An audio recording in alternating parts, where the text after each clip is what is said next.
Hello everybody and welcome back to the Kamidogu podcast with Christopher and... Toasty!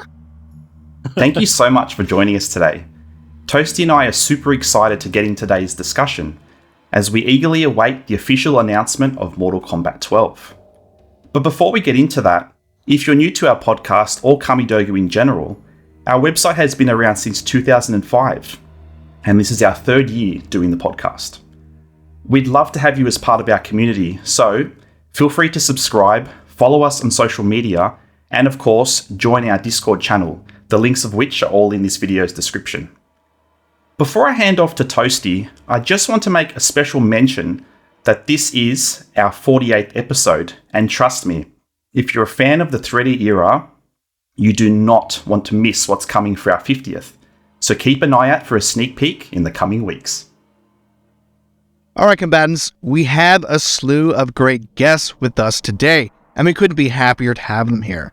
It's safe to say, Mortal Kombat is in our DNA. So to simply have each other here and talk about the future of Mortal Kombat is simply a highlight. Before we get into this spicy discussion, why don't we begin introducing our guests today? Dylan Boy, we'll start with you. Tell us a little about yourself and why MK is so special in your eyes. Yeah, thanks so much for having me. I hope my microphone isn't acting up too much. If it is, I'm so sorry for everybody listening. I don't know what's going on.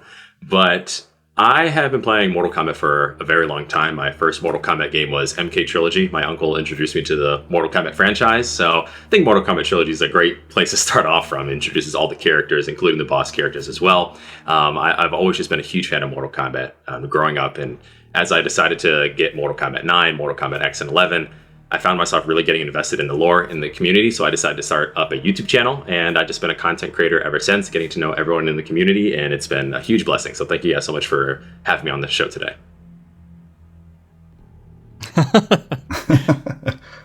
All right, who's next? I can go next. How are you guys doing? It's so good to be on this podcast with you all. Thank you for having me.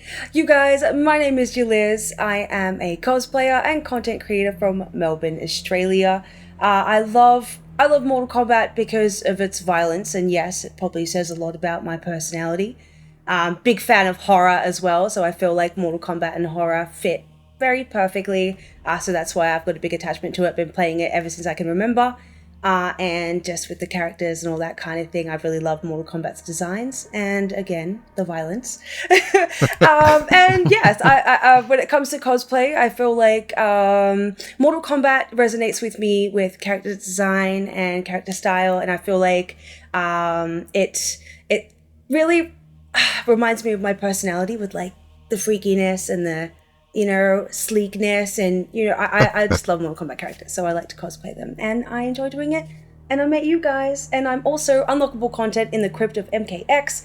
My cosplay image is unlockable in the crypt, so that's bragging rights right there, man. Amazing. I'm so excited. That's cool. Amazing. That's cool. Yeah, thank you for having me. Sweet, yeah. For sure. All right, who's next? Christina, you want to go? I'll go.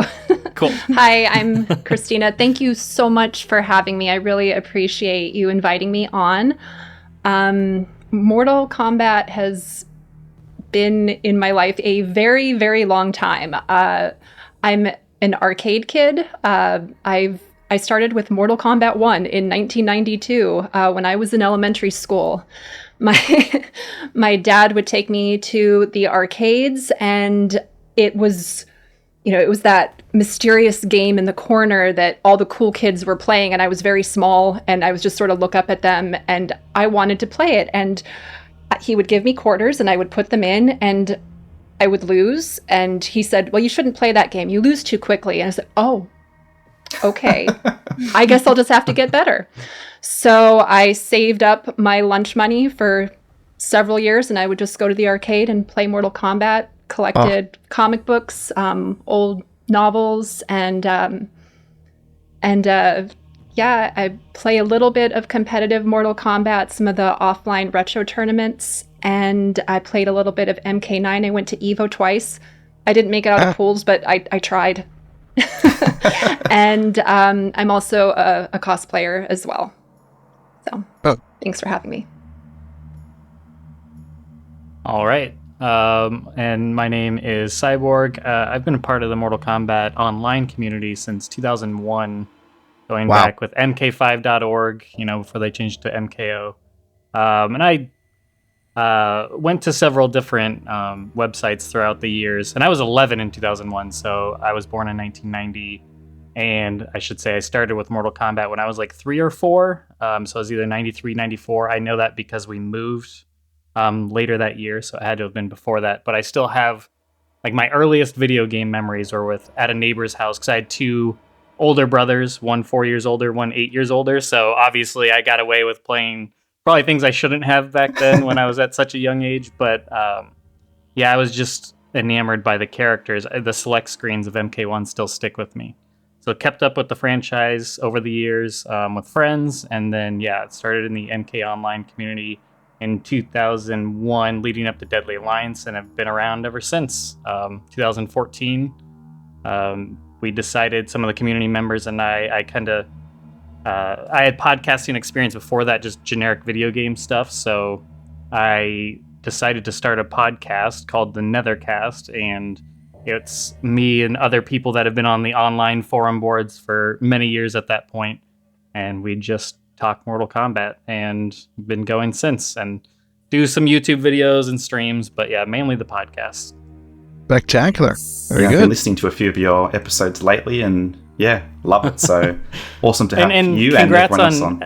And congrats on 48 episodes. So yeah, thank you, man.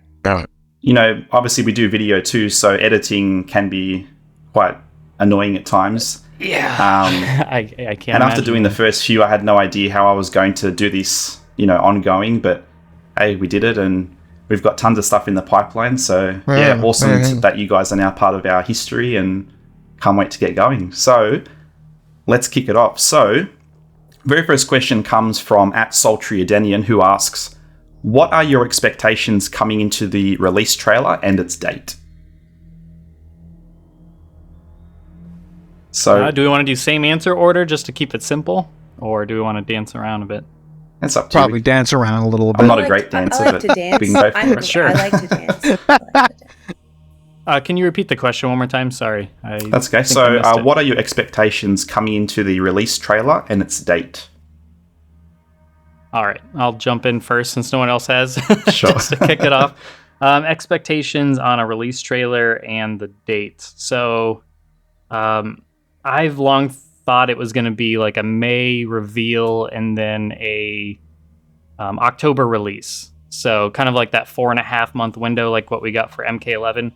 Back when the 3D era, and even MK1 and some of the earlier games, they used to come out in October, and that autumn feeling was special to me, back when it used to come out in, October time frame. And then they moved away from that with MK9, and they've kind of been in the April-ish, May-ish territory for the last few years. And I'm ready for an autumn Mortal Kombat again. So I'm thinking October for release, May for reveal, and maybe we'll see more like gameplay in June, kind of like the few weeks of anticipation after the initial CGI trailer. So that's kind of my expectations with it. And I'm sure we'll see 2 characters fighting, because that's what they like to do. One of them's got to be Scorpion, right? But I think the question is, what kind of music's going to be? Is it going to be that mumble rap? Is it going to be... Well, I mean, you just answered it. But yeah, I mean, I would hope for some more like classic Oriental themes like the original trilogy era. But yeah, I don't know, man. I don't have a whole lot of faith in that.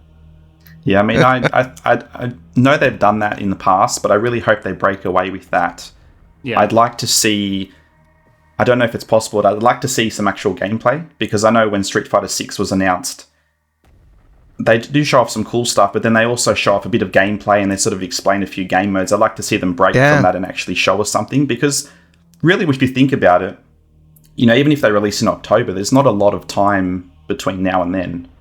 And I'd hate to see them drag it on, because I know with Street Fighter 2, they've been going fast and furious with the trailers and they've been throwing them out. So as far as I'm concerned, they have to announce it in May, because time's running out. And I personally think it may come out in November. But I would like to see something different. with regards to music, I hope it's not a commercial track. I'd like to hear some original Oriental MK sounding music. And as much as I love them, maybe someone other than Scorpion and Sub-Zero, please. Agreed. Yeah. I feel like, honestly, Liu Kang, at least if we're going to stick to the theme, maybe is going to show his face and switch it up a little bit. And even if it is Scorpion versus Sub-Zero in the trailer, at least add another 2 more people in a different environment, make it nice and funky. Cool. As for music, I'm definitely with you guys on that. I'd if they're gonna do rap music, at least make it goddamn instrumental, please. Okay. I like the idea of Fire God. To me. I like the idea of Fire God Liu Kang being a part of it. So maybe have him versus Shang. That would be a classic combo. I would love that. I would love that. You know, they may not be Scorpion Sub-Zero in terms of recognizability, but if you were to put like the next tier down, I think they're up there. People know they're seeing Mortal Kombat. I don't have an issue with Scorps and Sub. Let me tell you that right now. I definitely don't. But yeah, I definitely I understand where you're coming from, and I feel like with those glowing tattoos and just like you can do a lot of gorgeous stuff with that. So, well, why not start it off like at the end of MK11 story mode? You know, those 2 facing off, and then something happens, and then everyone's then ready for what's coming next. It doesn't reveal too much, but it just gives you builds that anticipation. Yeah, that would be cool. Yeah, I mean, I agree. I think it's been 4 years since their last game. Usually we were on a 2-year cycle for the longest time, so we just basically we just missed out on a game. But this would have been Mortal Kombat time frame anyways, I would have imagined.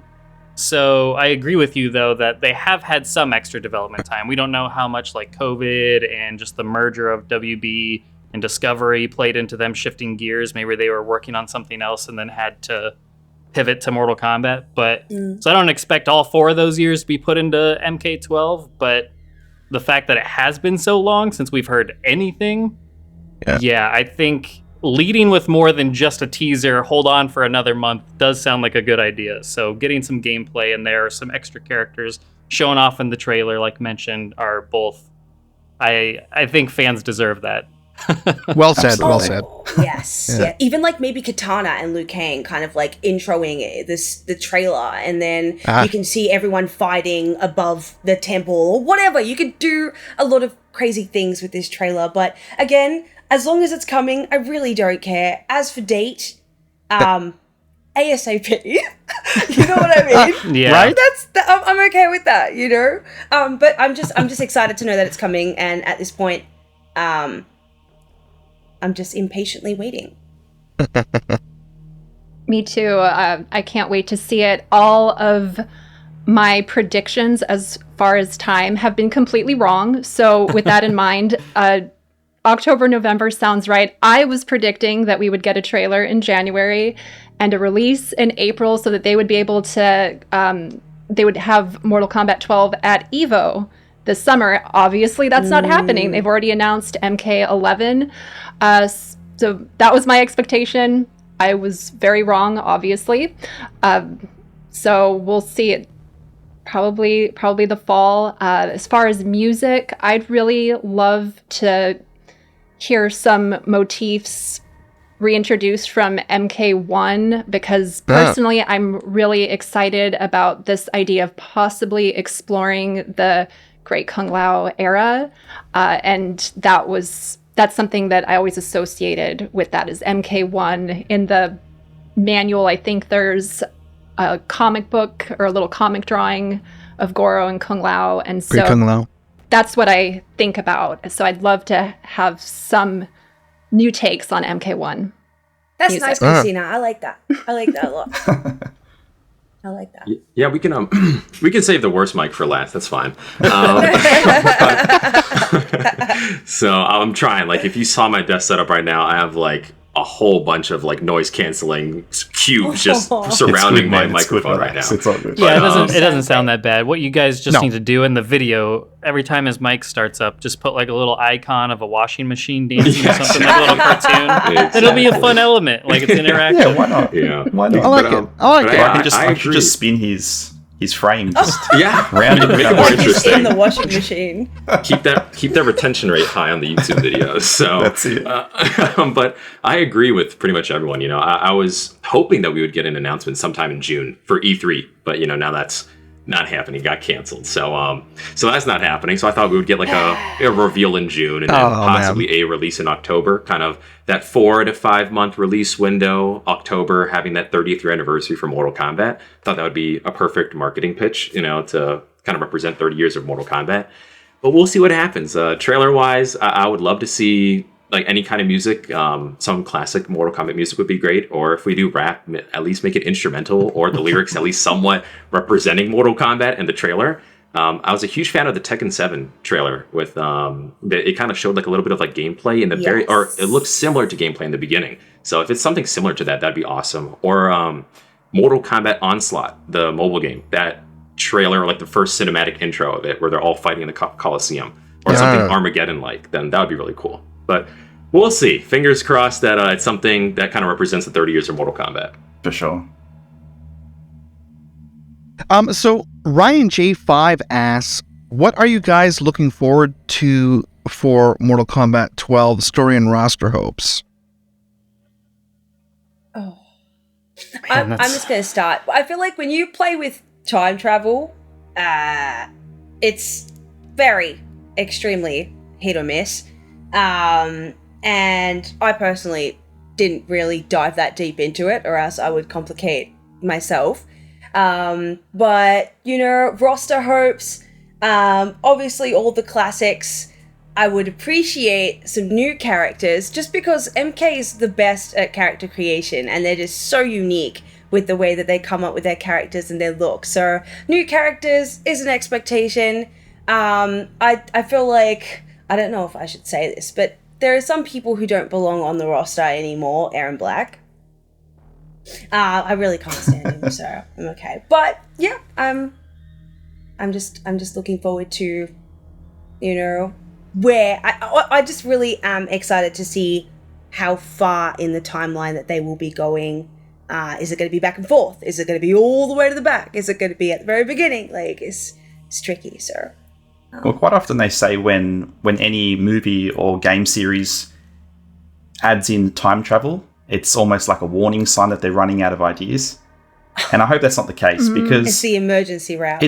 Things get really messy, and there's talk about possibly multiverses and that sort of thing. But personally, as a purist, I don't want to see like 8 Scorpions. I don't want to see multiple versions of every character because then it just gets messy, and I don't want there to be 15 Mortal Kombat games and there's like 7 storylines running because you never know what's canon.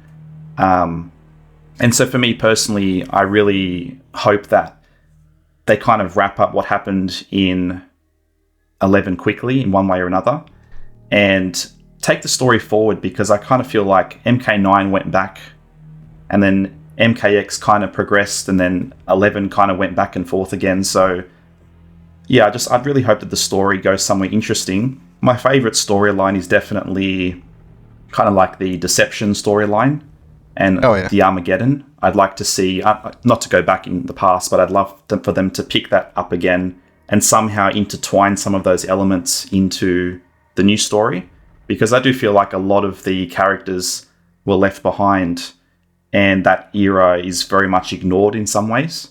Absolutely. And I know Ed has addressed it on Twitter that they are trying to fix that this time around. So I really hope there's some 3D era representation, because there are a lot of interesting characters, and especially with the way that they design characters these days, like they can take some of those really bland and boring characters and really make them awesome and almost redesign them in some ways. So there's a lot of leg room, and that's where I'm coming from too.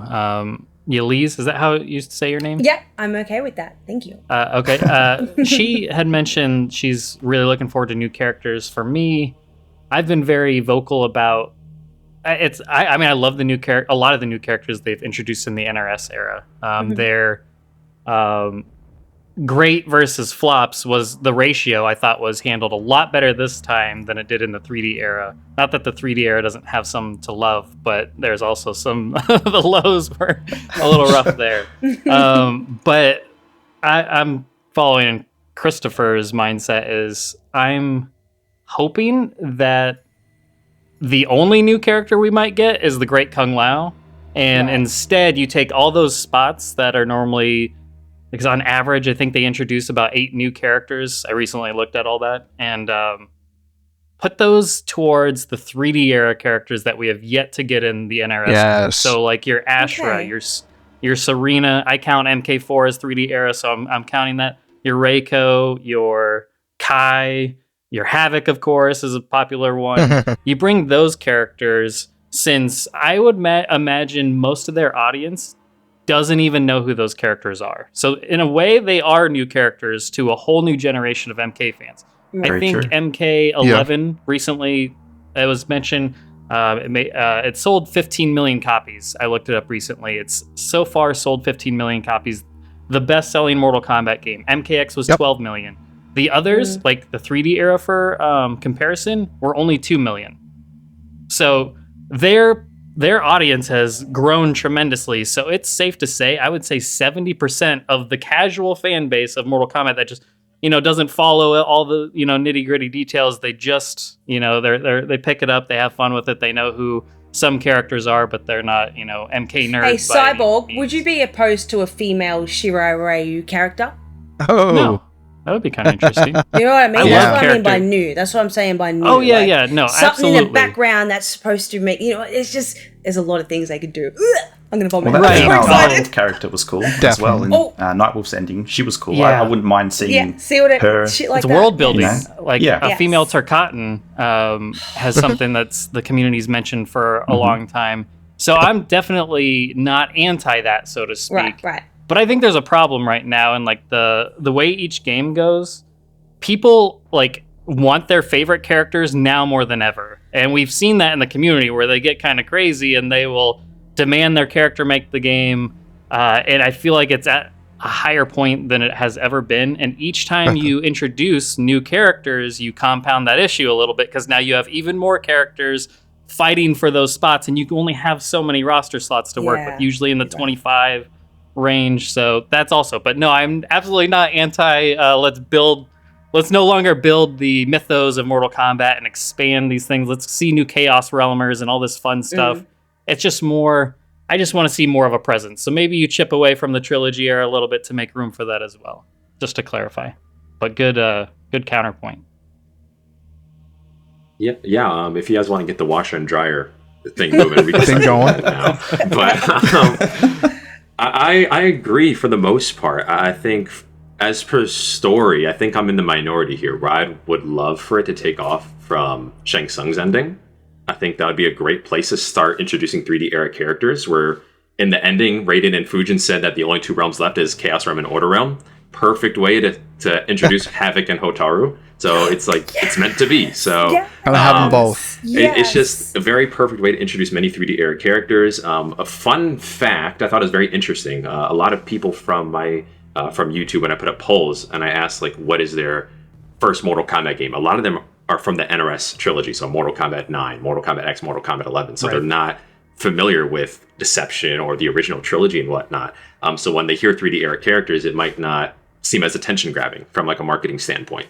But for story-wise, I'd love to see Shang Tsung's ending. I think that's a great place. I don't want them to go back in time again from Fire God Liu Kang's ending. It would set up a lot, but it's like, are we really going to reset everything for the third time?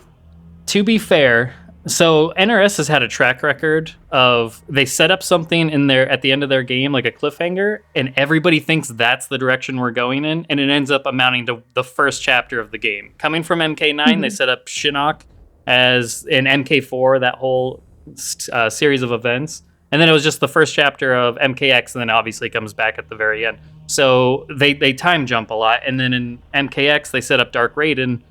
That was only the plot line of him going and taking over the Nether Realm in the first chapter. And then we have all the Chronica stuff start up. So it's never what we think. So it could very well be that we go back to Great Kung Lao era. We see kind of the follow through on that. But then after the first chapter, we're back to MK1 through 3, and everything's different this time based on whatever Fire God Liu Kang set up. So I don't know. I don't think going back there necessarily means that we'll stay back there for very long. Yeah, I agree. I agree. Yeah, that's the rabbit hole I've been going down, thinking about what that prequel, that era would look like that we've only had them touch on a little bit through the games. So, and I'm torn because on the one hand, part of me wants to see that era, but I also like it having a little bit of a mystery as well. So I don't know. I'm not sure what they're going to do, and even how much I would personally like to see, or if I still want that to kind of live in my elementary school mind from when I played MK1 and read those silly books and all of that. But I have thought if they do that, if there was that tournament that took place initially when Kung Lao had defeated Great Kung Lao. I keep saying Kung Lao, I mean Great Kung Lao had defeated Shang Tsung, and then ultimately he was defeated by Goro. How much of that we would see, if we would see any of those battles at all, or if there would be any other competitors from that time. I don't know. Who knows? Or if we see one of Goro's 7 wives, I don't know. I think maybe you just set up your first chapter. That would be kind of interesting that maybe Great Kung Lao beats Goro this time, and then we skip forward to the MK1 time frame, Nice. or MK2 or whatever, and now Great Kung Lao has been the champion for all these years. So that would be kind of interesting. Yeah. Anything's on the table. Everything that I know can be completely redone. Yeah. But then does that erase history? Or is this a new timeline and the other one exists in a different galaxy? Yeah, probably more the latter. Because Yeah. I think, I don't know, somebody in the community recently brought up that it wasn't just like from MK Armageddon to MK versus DC, which is now, I guess, a canon universe in Mortal Kombat based on what we see in MK11. So from there to there, it was already a reset by Chronica. And then from versus DC to MK9, it's a reset again. And then we see the events of MK9 where Shao Kahn won the battle at Armageddon or whatever. And then there's a reset between each game in MKX to MK11. So there's more resets in timeline. It gets so... If you ever listen to lore guys, I'm not super knowledgeable on lore. I just happen to do a podcast with those who are, so I absorb some of this information. But it's insane, like the amount of time skips I guess they imply in MK11 happened in between all the games, and they just don't. They never explain that until MK11, so that's our... Who knows? I hope they get away from it and we reset and do something where whatever reset happens can no longer be undone. It's not a Raiden, or it's not a Liu Kang trying to fix all his mistakes like Raiden did. I don't want to visit that anymore. I want to know what we're seeing feels like it's going to matter, and it's not going to just be undone in 2 games, you know? For sure. So. User at Heavy Norse asks, what is your biggest fear that NRS could do with MK12? What's worst case scenario, everybody? They make it a Gameplay bad is like game. MK11. I agree, Giovanni. I completely agree. Yeah. Yeah, I mean, I think they kind of have to undo what they did to Sindel, and I hope that they don't screw anybody else up. Because I think sometimes they might go for a bit of shock value.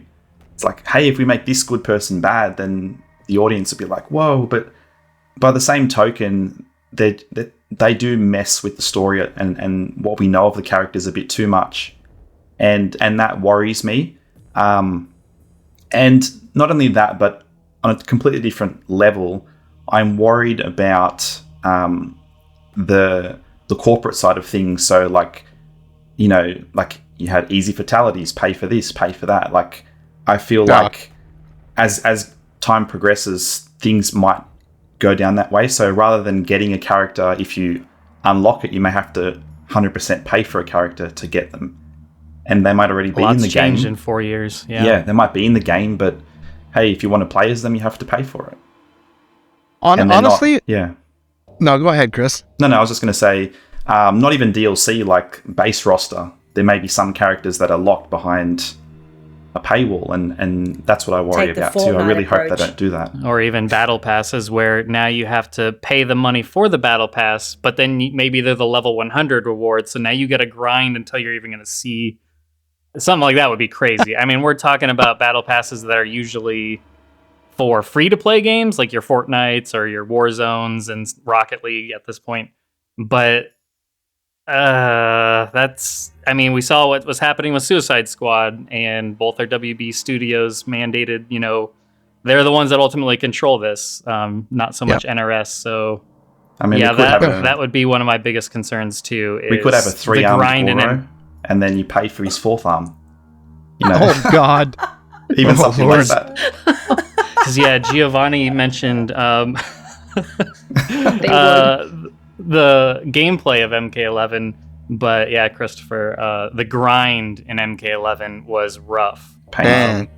The random stuff in the crypt and having to reset and all that stuff. And I mean, right out of the gate, when the game first came out, I remember Derek and Tyler going up on the Kombat cast, and they're like having to explain, we hear you, this grind is crazy. And they had to dial it back from when it first started. And my biggest concern is we're going to be revisiting that with 12, because that's just what games do. I mean, I can only complain so much because that's just the standard these days, and I wouldn't be surprised if MK12 takes MK11 to a whole new level in that regard, unfortunately. That would be unfortunate. Yeah. Honestly, I'm just going to go out and say it. I think my biggest fear is that NRS doesn't add Conquest Mode. Honestly, that's the thing I'm dying for the most. I really want that sense of adventure. I want to explore the realms, and things like this. I mean, that is truly one of the greatest parts of the 3D era, was just, doing that. So, MK9, 10, 11, it's been pretty, obviously, arcade-based. The little side games are fun, too, but my main priority is that they're going to add sort of like that adventure mode, because I think we really, really need it at this point to really switch things up, and I think it'll bring a lot of the magic back, because the atmosphere is the best part of Mortal Kombat, and I just really, really want to delve into it again. So here's hoping, and I would say that's probably my biggest fear, is that they don't. Yeah, that could be tough too. They just need a new shock factor. I'm sick of all the copy-paste stuff. That's fine. I feel like Mortal Kombat 9 was only special because it was the first time X-Waves were introduced, and it was just so over the top and like, whoa, this is a fresh MK. And then MKX did everything, and then some. MK11 just did something, basic, but not so innovative. The other scary thing is Ed likes changing things. So if you like something and it's been around for a few games and you hope it doesn't change, for instance, the default announcer, I like the sound of him. If they then change it to, I don't know, some squeaky 16-year-old, it wouldn't sound right. So there are some things that I like that I hope don't change. And I don't want them to just change things just to make it fresh. I mean, if it works and it's been in 5 games, just leave it there. Right. Or if we get breakaways again, that would be... Oh, breakaways. I mean, that was going to be my pick ultimately. And before I forget, I want to shout out Heavy Norse, long time in the MK community. He was on like MKO back in the mid to late 2000s as Jaded Rain. Maybe people have seen that name, but he's super cool, dude. Wow. But yeah, I think the worst case scenario, grind aside and all that other stuff, the worst case scenario is the game just isn't fun. Because in the healthy Mortal Kombat pyramid that I've put in my videos, which is silly, like the food pyramid, you gotta, different values of importance for your daily consumption. Well, I put at the base of that healthy Mortal Kombat pyramid gameplay. Because if the game's not fun, it can have the best roster in the world, it can have a great story, which will be fun for, when you play it through story, But if the game isn't fun to play, then nothing else matters at that point because you're just not going to want to play it. And so that's hugely important. So I think at its core, that is the most important thing. And that's, I think, where MK11 gets criticized the most is, I mean, I had my fun with it, don't get me wrong, but I think I much prefer MK9 / MKX kind of in those styles of faster, more rushed down, 100%. that kind of fun combos and all that. I also prefer simpler movesets. Let's go back from variations, which I think Ed alluded to them doing. So let's get away from variations where you have complete movesets. They have all their iconic moves under one, umbrella. You know what you're getting. Plus, you know what you're facing and you know what you're working with. I miss that. So. I like that. Amen. I like that. Amen. I agree completely. Exactly that. Yes. Well said, Cyborg. Thank All of the you. above. All right, are we good to move to the next I mean, question? we all need to just do a podcast together all the time. Yeah, exactly. I like this. My opinions are favorable here. So you can be A, B, C, and D, and all of the above. All right, so next question. King of RDR22 asks, if you can think of any violent video game character that would fit in Mortal Kombat 12, who would it be? Game character. And just for the record, I just want to say I hate guest characters. They're cool for they're cool for I mean, I don't mind some of them, but I don't want them in the game. Like, if I could get a pure game with no guest characters, that would be my ultimate dream. Not realistic, but that's what I would like. Man, you fit well in our community, I tell you that. We get a lot of that opinion, and I'd be okay with them. I just wish there was less of them. I wish only two of the slots of DLC I would be perfectly fine with. But when it gets to almost half the DLC, come on, we want more Mortal Kombat characters. We only get this every 4 years. You're right. Exactly. So But if I must say, if I'm to have anybody as a guest character, I'll come out and say it right now. I am also a big Killer Instinct fan. I think that franchise would fit into Mortal Kombat so freaking well. Fulgor. yeah. Fulgor. Yes. Bring in Fulgor. Yeah. Is that robotic looking? Yeah. Yeah. I know Yeah. him. I know That would be him. really I know cool. him. Yeah, Fulgor is sick. I mean, I personally have a dream guest character, and it's just, again, because I'm sick in the head. You miserable person. How dare Hey, you? look, obviously horror and Mortal Kombat work very well. I feel like if they're going to stick to guests, they should stick to the horror theme because I feel like it's more appropriate. Agreed. But that's my I'm preference with as you. well. I'm with you. I can see behind you there, mate. Yeah, I was gonna say, I genuinely think that Art the Clown from Terrifier will be perfect because he doesn't speak. I feel like he could just or roll his eyes if you're saying something crazy, or if you hurt him, or he can act like it's painful but it's really no. You know what I mean? Like, they're really exaggerated and going through his bag to find what weapon he wants to smack you with. I feel like they could do some cool stuff. Again, it's not necessary, but it is cool, and I like cool. So. Well, do you think there will be a chance of Ellie from The Last of Us coming in? That would be very she's not strange. She's not scary, but she's from a horror game. Didn't Boone say no to that on Twitter? Yeah, I was going to say, but he, do you really believe anything that comes out of Ed's mouth? It's fair. Because let's face it, that guy likes to have a lot of fun. Yeah. He likes to break hearts and all the rest of it. But I mean, I don't know how she would fit, but I think with the success of the HBO series and the tie-in that they've got, I really think that would work and that would sell. Yeah. And, I can just imagine her doing a fatality and just swearing at the top of her voice. Like, that would just be awesome. That's not gonna do shit. Come on. Do you like guest characters, Christina? Oh, no. Shut up. Not really.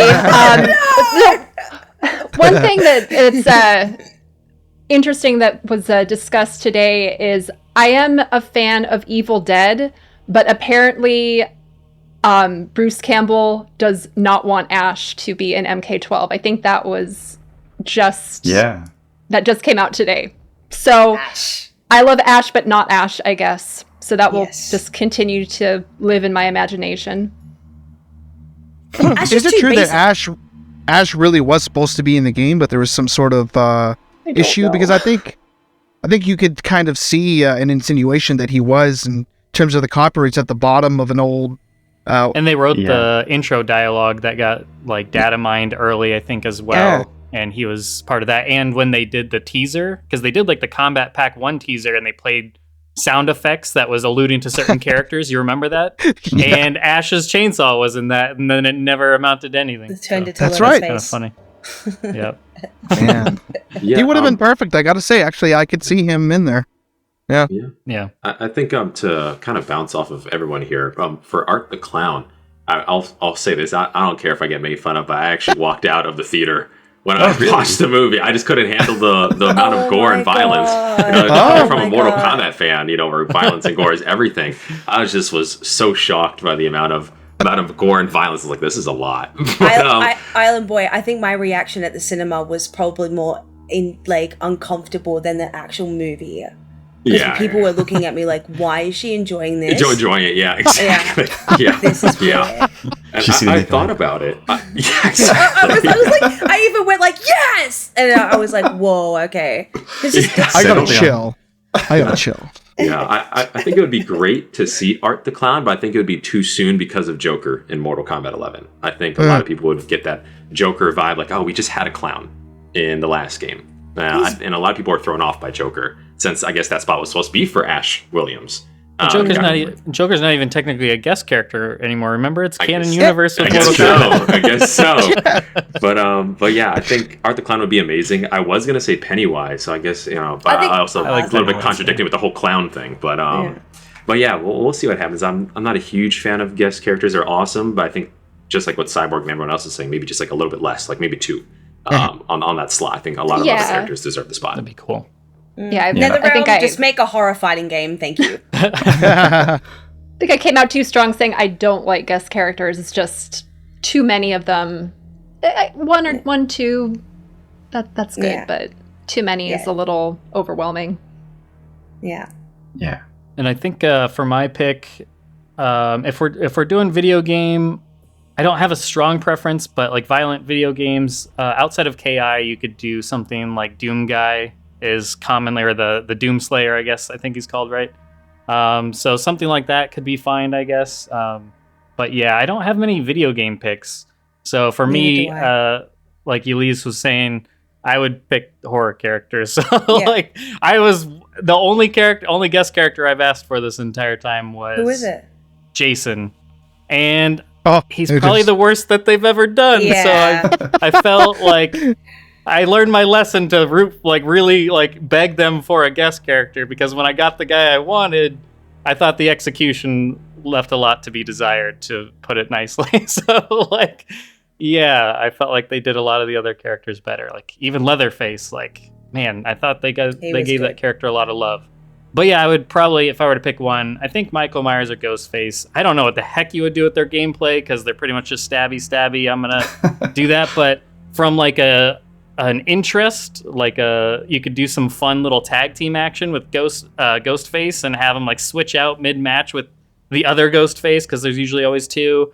You could have some fun intro dialogues with that iconic, voice filter. So just from it could be fun in a silly way, as long as they treat it like Noob Smoke, but make it play it up for some laughs too. Ghostface, sure, why not? Why not? Sure. Yeah, I think for Ghostface and for Michael Myers, I think they would both kind of play like Rambo and Jason, just like a mix of both the two, since they're all kind of stabby. Yeah. So I guess that would be the best way that we could describe it if they were to bring him into the game. And I'm going to be honest, I wasn't a huge fan of Rambo, so I don't know how I'm going to like that gameplay if they bring in Michael Myers. True. I would love them to be in the game, but I don't know if they can up their gameplay. That'd be nice. That's why I don't ask for him. You can't do it with slashers easily. Art's different because he is different, but with everyone else, it's all the same kind of walking, stabbing, being quiet, invulnerable. All right, mate. User at CanelessG asks, what do you think the focus will be this time around? Whether it be Towers of Time, Conquest, single set moves, character designs, etc. Like, what are it sounds like what they're going to sell the game on, the gimmicks or the modes that they really push as big features. Right. I think it's got to be Conquest. I agree. Oh, It really does. it's my dream. I agree. My dream would be something sort of I would actually like them to get rid of story mode and intertwine that with Conquest. So I would like to see an open world game. You can explore, you can do side missions, but then when you get to certain points, it follows a linear path. You get a cutscene, and then it takes you to the next bit of the story. I would like to see that. And I think that could be take away extended online. over time.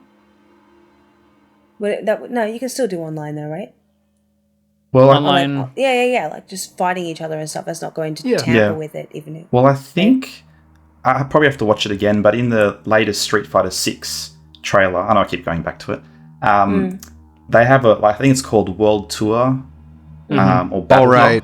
And it's kind of like a Conquest where you sort of travel around the world and train with people, and there's dialogue and all the rest of it. But I believe you can actually meet real people in that world too.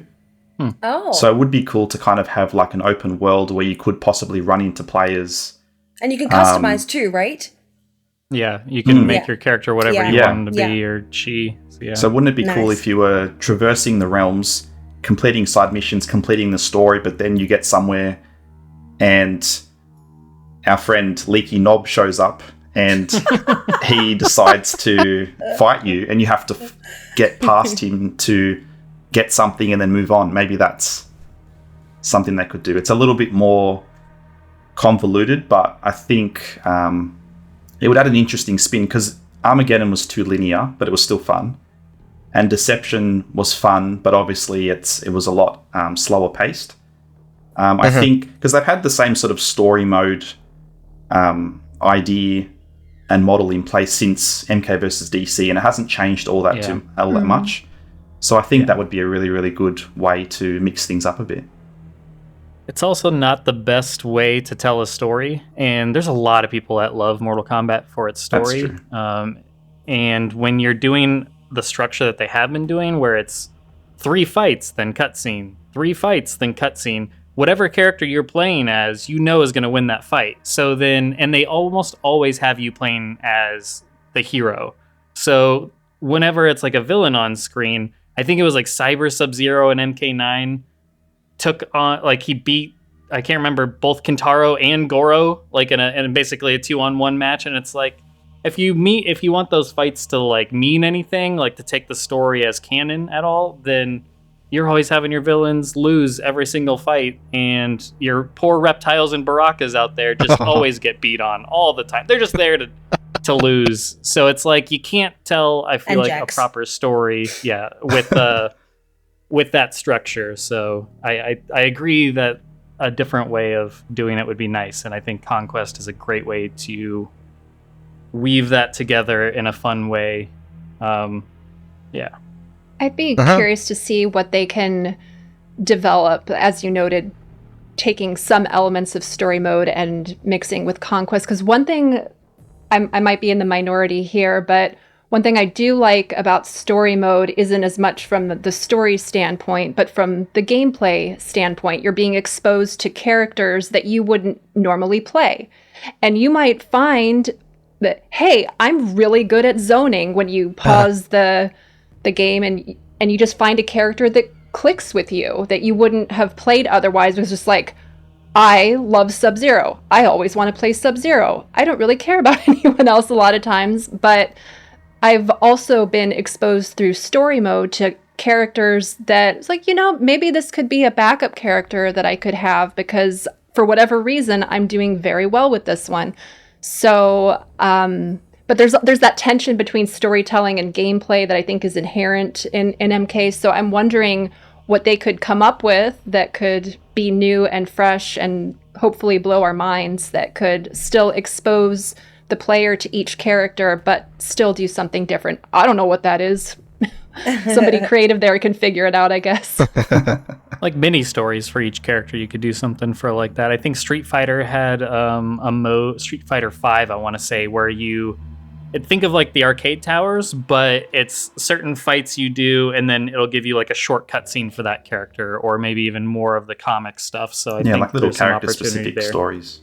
Yeah, Dead or that would be Alive kinda did that. neat. Dead or Alive, I really enjoyed it. I think Dead or Alive 3 or 4, and when you Okay. finish with that, so you get like a cool little like for each individual character, like a full Right. deep dive into like their lifestyle and what they do outside of fighting. You know, Yeah. it's cool. Yeah, I think one thing, if NRS really wants to set the bar and capture people's attention from a marketing standpoint, then it's hands down has to be conquest mode. Like you're going to Agreed. capture Agreed. not only people who have been diehard MK fans, but the new fans as well, because they get to play Mortal Kombat from a whole different perspective now. They got a taste of that from MK11's Crypt, and that was like hands down the best Crypt of all time. I think they could definitely expand on that, like you were saying, Christopher, by maybe taking away that story mode and incorporating that with like a conquest mode. But you would also have to incorporate conquest, Crypt, story mode all into one.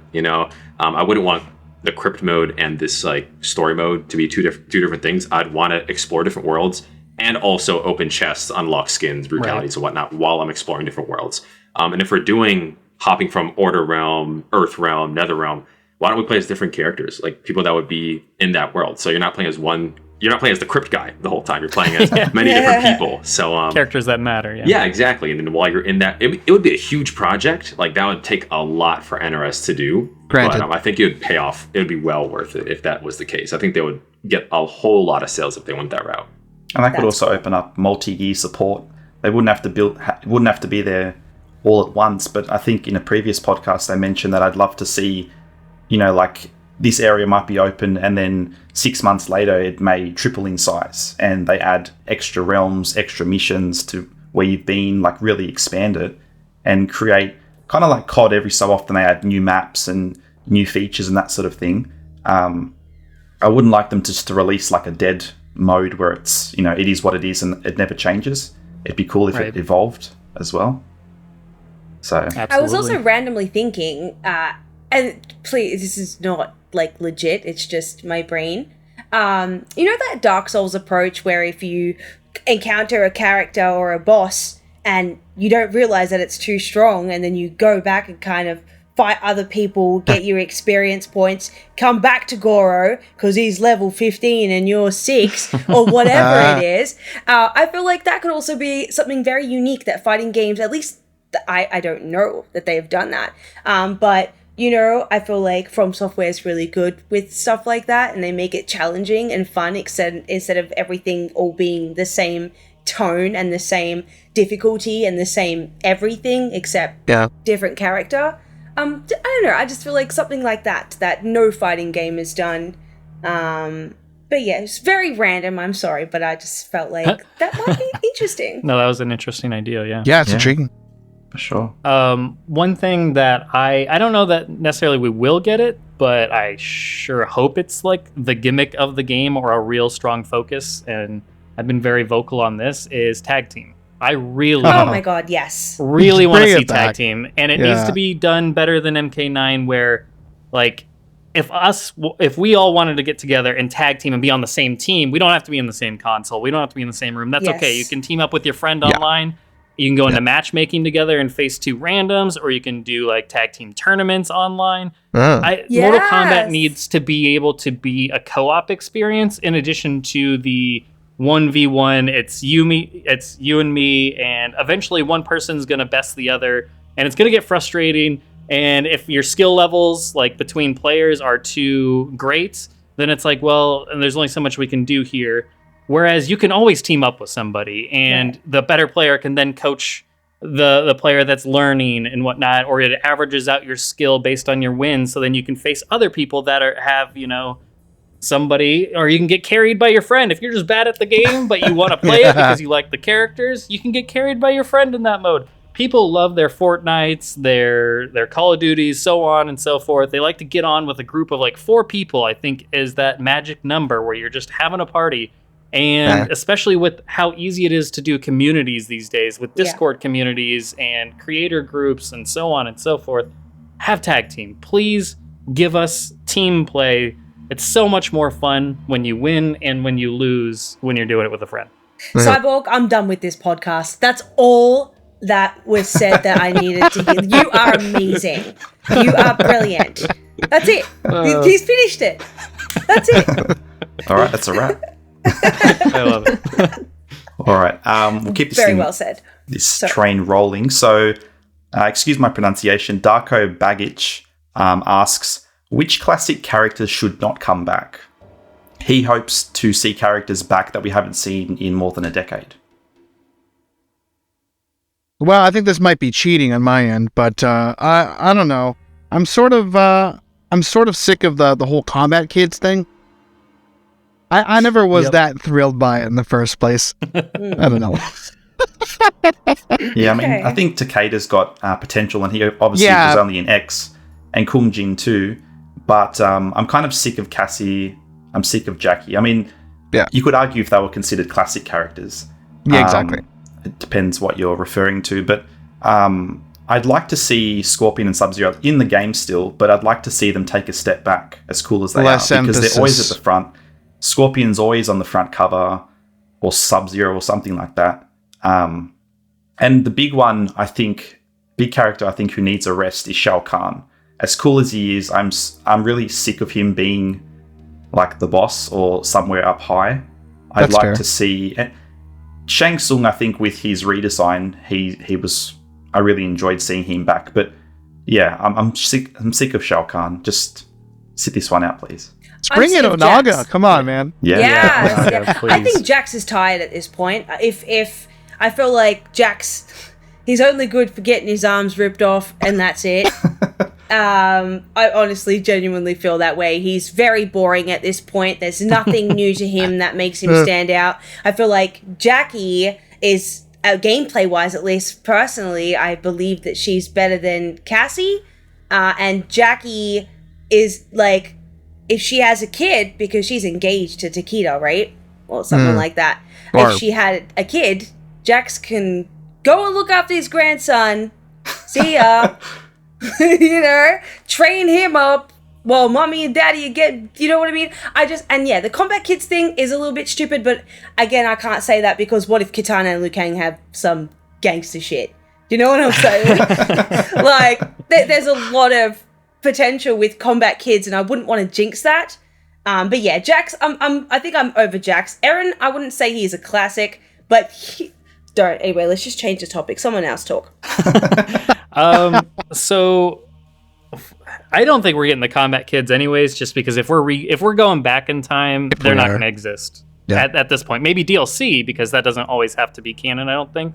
But if you're taking us back, Great Kung Lao or MK1 through 3, I mean, that's like 25 years before that ever happened. Unless they speed it up, maybe? I don't know. But the character of the classic era that I most want to sit out, and this might be a bit of a hot take because I am surrounded by 3 Australians, but Kano. I am Yes. sorry. I Sorry. am so tired. I don't like of Kano. And it's not because it's not even because I don't even like the character. It's that he is so oversaturated in the games. He has not sat out since Deception. I'm just the Sonya Kano thing. We have gone around and around. I want all characters to Oi, King make some Kano's story coming growth. for your ass, mate. I'm telling you right now. Right? All right? Wait, just you wait. You know what My does it head's for just gonna me? explode. Not so much Who is Kano as it? a character. It's the accent, because He wasn't supposed to be Aussie, right? he was No, it's- Japanese in the first game, and then I think he became Yeah. Aussie on from there. Just It's because of the movie Trevor Yeah. Goddard. with Trevor Yeah. Goddard. Yeah. Every time Kano is in a game, I always skip his dialogue because as an Australian, I can't stand it because it doesn't sound you right. off. Like They it's love us, Chris. Shut up. Yeah, but, They love us. yeah, but you have to admit it doesn't really sound Australian. Well, not really, but It kind of goes between like British and Australian, does. and it's kind of It does. it's weird. Like if you're gonna keep Kano, give him a proper Australian accent, because to us it's easy, but I guess Australian maybe isn't so easy to do. Well, mimic. maybe they have to find a more Australian. You know what I mean? Because I feel like it's an Australian that does the voiceovers, but they got to really whack it on like the Vegemite. Well, he needs to walk into the recording booth with flip-flops and a beer. Otherwise, he's just not fit for purpose. I'm sorry. Oh my goodness. But no, I get it. I'm not upset at that. I get it. Same as Jax. Both of you. go. I'm not into the whole special forces thing. I'm just going to say that right now. I think Yeah, it's boring. absolutely. Go do your own thing. See you later. You guys have your little party, special forces party. Leave the ninjas to do all the gangster shit. You go play with your guns. See, now You you're know, preaching. That's what I'm saying. Yeah, but it's This is true. this is the truth. And on yeah, that, it's Sonya though. too. I'm kind of sick of It's the Sonya. last- Yeah, she's boring. Yeah. Well, they're nothing. They're just human. Do you know what I mean? Like, if you Plus, really think about I know it. where you're coming from. I know where you're Yeah, coming from. they're nothing. MK11 didn't even have the two most interesting special forces characters, which is obviously Kenshi and Cyrax, if we're squinting a little bit on the Outlaw Thank Protection you. Agency. Thank So, you. that, but yeah, it's been way too. I feel like the games have been more military focused because that's what the special Yeah. forces basically is, that aesthetic. It's been too many soldiers and military and shooty, bang, bang. Yeah. Not martial arts, tournament, No. magic, and all this fun mysticism. Like, And then we're not getting Cassie enough- comes in and says, "I got you, Shinnok." Yeah. Like, no, no, get away from me. Yeah. Yeah, right? No, I hear don't ya. like that. She's just not. She got no value. What? Just because she's I wouldn't be mad if Johnny Cage doesn't make an appearance. I just wouldn't.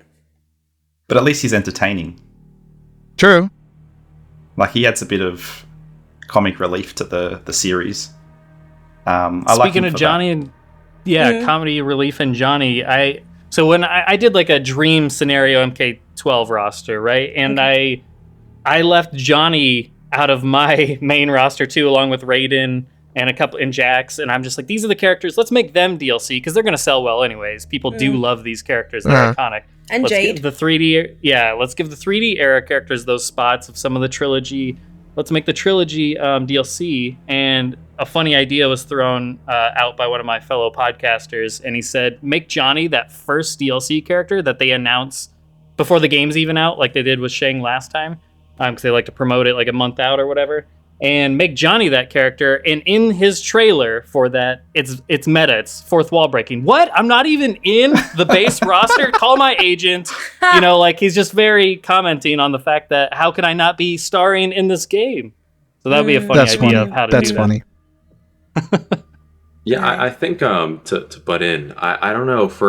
I agree with Kano and Jax. Like, that was put on one of my lists, and I remember I made it like a short micro clip on YouTube, and I was like, these characters shouldn't return. And I was like, Jax, Kano, and everyone's like, what? Why shouldn't they? Like, that is a stupid opinion, yada yada yada. But honestly, I wouldn't want Kano to return. I agree with you guys. I think he will, since it's a I do 30th too. year anniversary, and he's part of the initial roster. And the movie. And the movie. Who did you say? Kano. For Kano. Oh yeah, he'll absolutely be in Yeah, the game. he'll be in the game. As much as I'm looking forward to Yeah. King Kano. If they can do something with King Yeah. Kano and with the whole Hey. cyborg takeover that Noob Saibot's supposedly a part of, do you know what I mean? They can like have Kano be a part of that like clan of mass production of like all of these cyborgs, and then he can enhance himself and become the King Kano. I feel kinda like feel there's like- a lot of potential. Yeah. I kind of feel like the idea of King Kano is making Cyborg want to leave the podcast. No. I actually just watched Snowblind for the first time like 2 weeks ago. So Okay. I just watched all the animated movies for They're the first great. time. I had to take a long MK break, post MK11, and just mental health break and a bunch of other stuff. But so I finally, in the hype for MK12, building up now, I went and watched them, enjoyed all three of them. But yeah, King Kano was fine. Yeah. It's fine. My only concern with that is if they made him a cyborg, that's just one more reason not to include Cyrax or Sector, and that's going to very much upset me because I But don't at least think he was so. voiced by I an Aussie, reckon right? that they can be. Oh my god! I feel like he could piss the Cyrax and Sector off and get his ass kicked by them. I feel like that would be a cool there love can only hate be one relationship. cyborg group around here. You know what I mean? Or they your exclude own him chick. because they're the real cyborgs and he's a wanker. Yeah, that would be great. No, I'm not. But yeah, no. I thought King Kano was good in the movie. Yeah, he was fun. Yeah, David Wenham did great. Yeah. I really enjoyed Kano in the most recent live action movie. I thought he was funny, but I don't like Kano gameplay wise. He's just always been at the bottom of my list as far as gameplay ever since it first came out. I just never did it for me. So That's why. I don't want to play Kano. I'll never play Kano. Ever. It's the soldier aesthetic too. He kind of helps bring that in, and yeah. Plus, he's just pissing everywhere. Nobody needs that. I think one thing for me, I was just thinking about this. If they brought back Kano, I think he has to be like his Deadly Alliance appearance. Like, he was menacing in Deadly Alliance. Like, I remember playing it growing up, and I was like, that is not someone I want to mess with. Like, if you look at that guy in the wrong way, you're going to get your ass kicked. So I was like, if they could bring that sort of vibe from Kano to Mortal Kombat 12, then I'd be okay. But like the past couple Mortal Kombats, he just wasn't it, honestly. Yeah. User Poomblocks asks, since the timeline has been rebooted again, and this is the journey of the Great Kung Lao, do you think we will see characters from the Conquest television show like Taja, Ciro, Vorpax, and Kali? No. No, I do not. I think, like Toasty, I know you're a huge fan of that show, but I think that show's largely ignored by the team. I don't think they... The chances of that happening are just so minimal, man. Yeah. Can't see it happening. Yeah. But, then, like, Tabmock, he would argue they've already brought sort of like elements from Defender of the Realms into the games already with Nightwolf's wolf, right? And so I guess anything is possible. But like you said, there's not like an explosive fan base of MK Conquest. So yeah, I can't see it happening personally. Shout out to Tabmonk, he's awesome. I met him. And we were hanging out with Richard DeVizio. Oh yeah, and yeah, he's a gem. I really like him. He's a great person. Shout out Tab Monk. Yeah, sorry, I just had to. I love him. I think he's awesome. Absolutely. Yeah, it feels kind of strange. We've gone this long without any puns, so he's definitely not here. He's definitely not here. All right. Next question. We kind of touched on this a little bit, but Ninja Nate asks, do you think the story mode will follow after 11's story, assuming they go with Liu Kang's ending, or do you think it will be some kind of reboot? Check. I'm out. I think going back to the conversation we were having a little bit ago, I don't know if it will be... It might start up from that, but it might not be the entire game. It might be one chapter. That's what I was thinking. I like that. Yep. I'm thinking that it's going to that. start off with a recap. That's kind of what they've done, as Cyborg pointed out. So, yeah. Yeah, I like that. And then no more time stuff. Yes. Leave it. Thank you. No more fixing stuff, butterfly effect. Let's just introduce us to this new world and what the characters are like this time, and it's just from there. Let's go. And then someone from the future says, "You've got a daughter waiting," and you go, "Oh, I'm gonna go back and get my baby."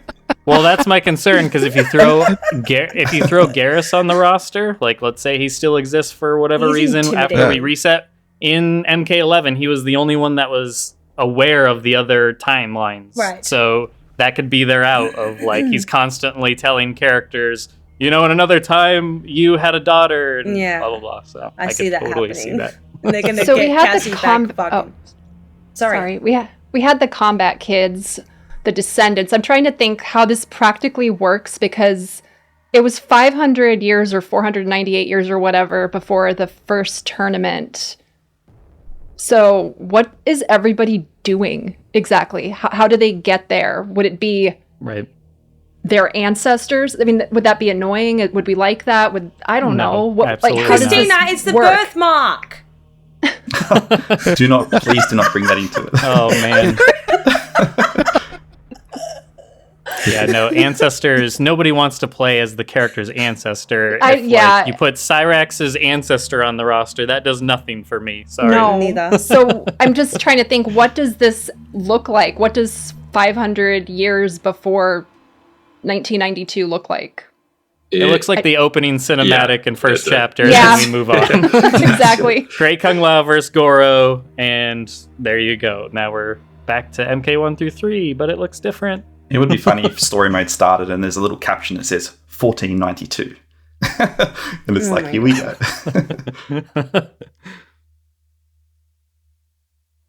User Triple J asks, what gameplay style would you rather have for Mortal Kombat 12? It was sort of mimicking something. Would you prefer MK9, MKX, MK11? 9. Yeah, I really like 9. Yeah. 9 for me as well. 9. Yeah. 9. I'm saying Only thing- X. I'm saying X here.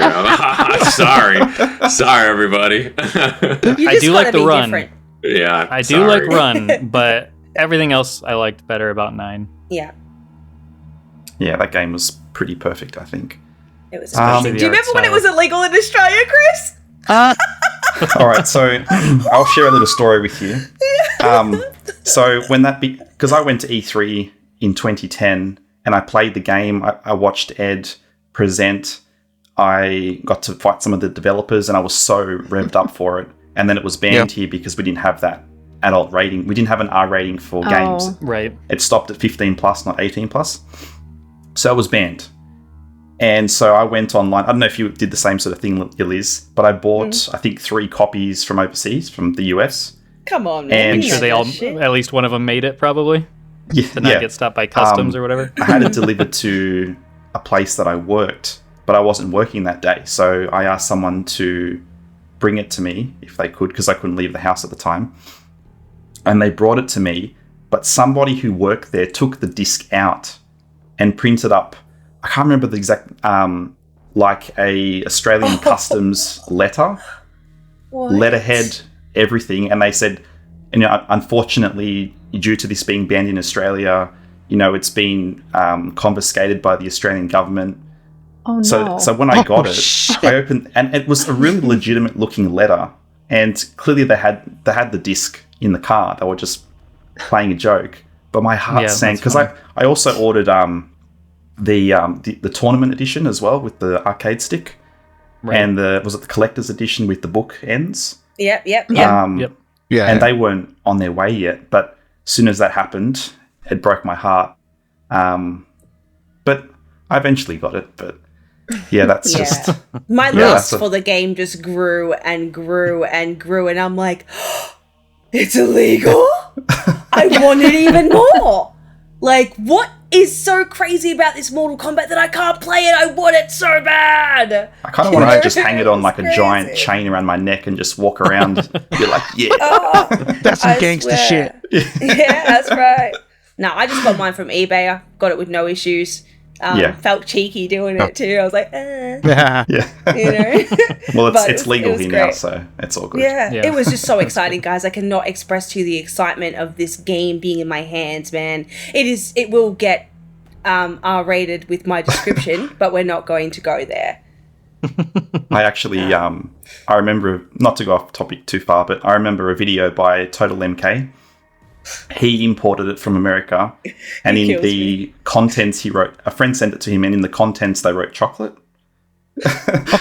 And he did an unboxing video, I remember, and he held it up to the camera. He goes, "It's chocolate, motherfucker!" Oh, I miss Luke. Oh man, yeah, Good guy. legend. Is he doing Shout out, my G. Oh, it's been a while. I'm not sure what he's doing, but Okay. Because I still follow him and all Yeah, he's that. still and around. obviously go way back with him from forum days. But Yeah. like, yeah, when you said that, I'm making sure, like, have I seen him recently? Is he doing okay?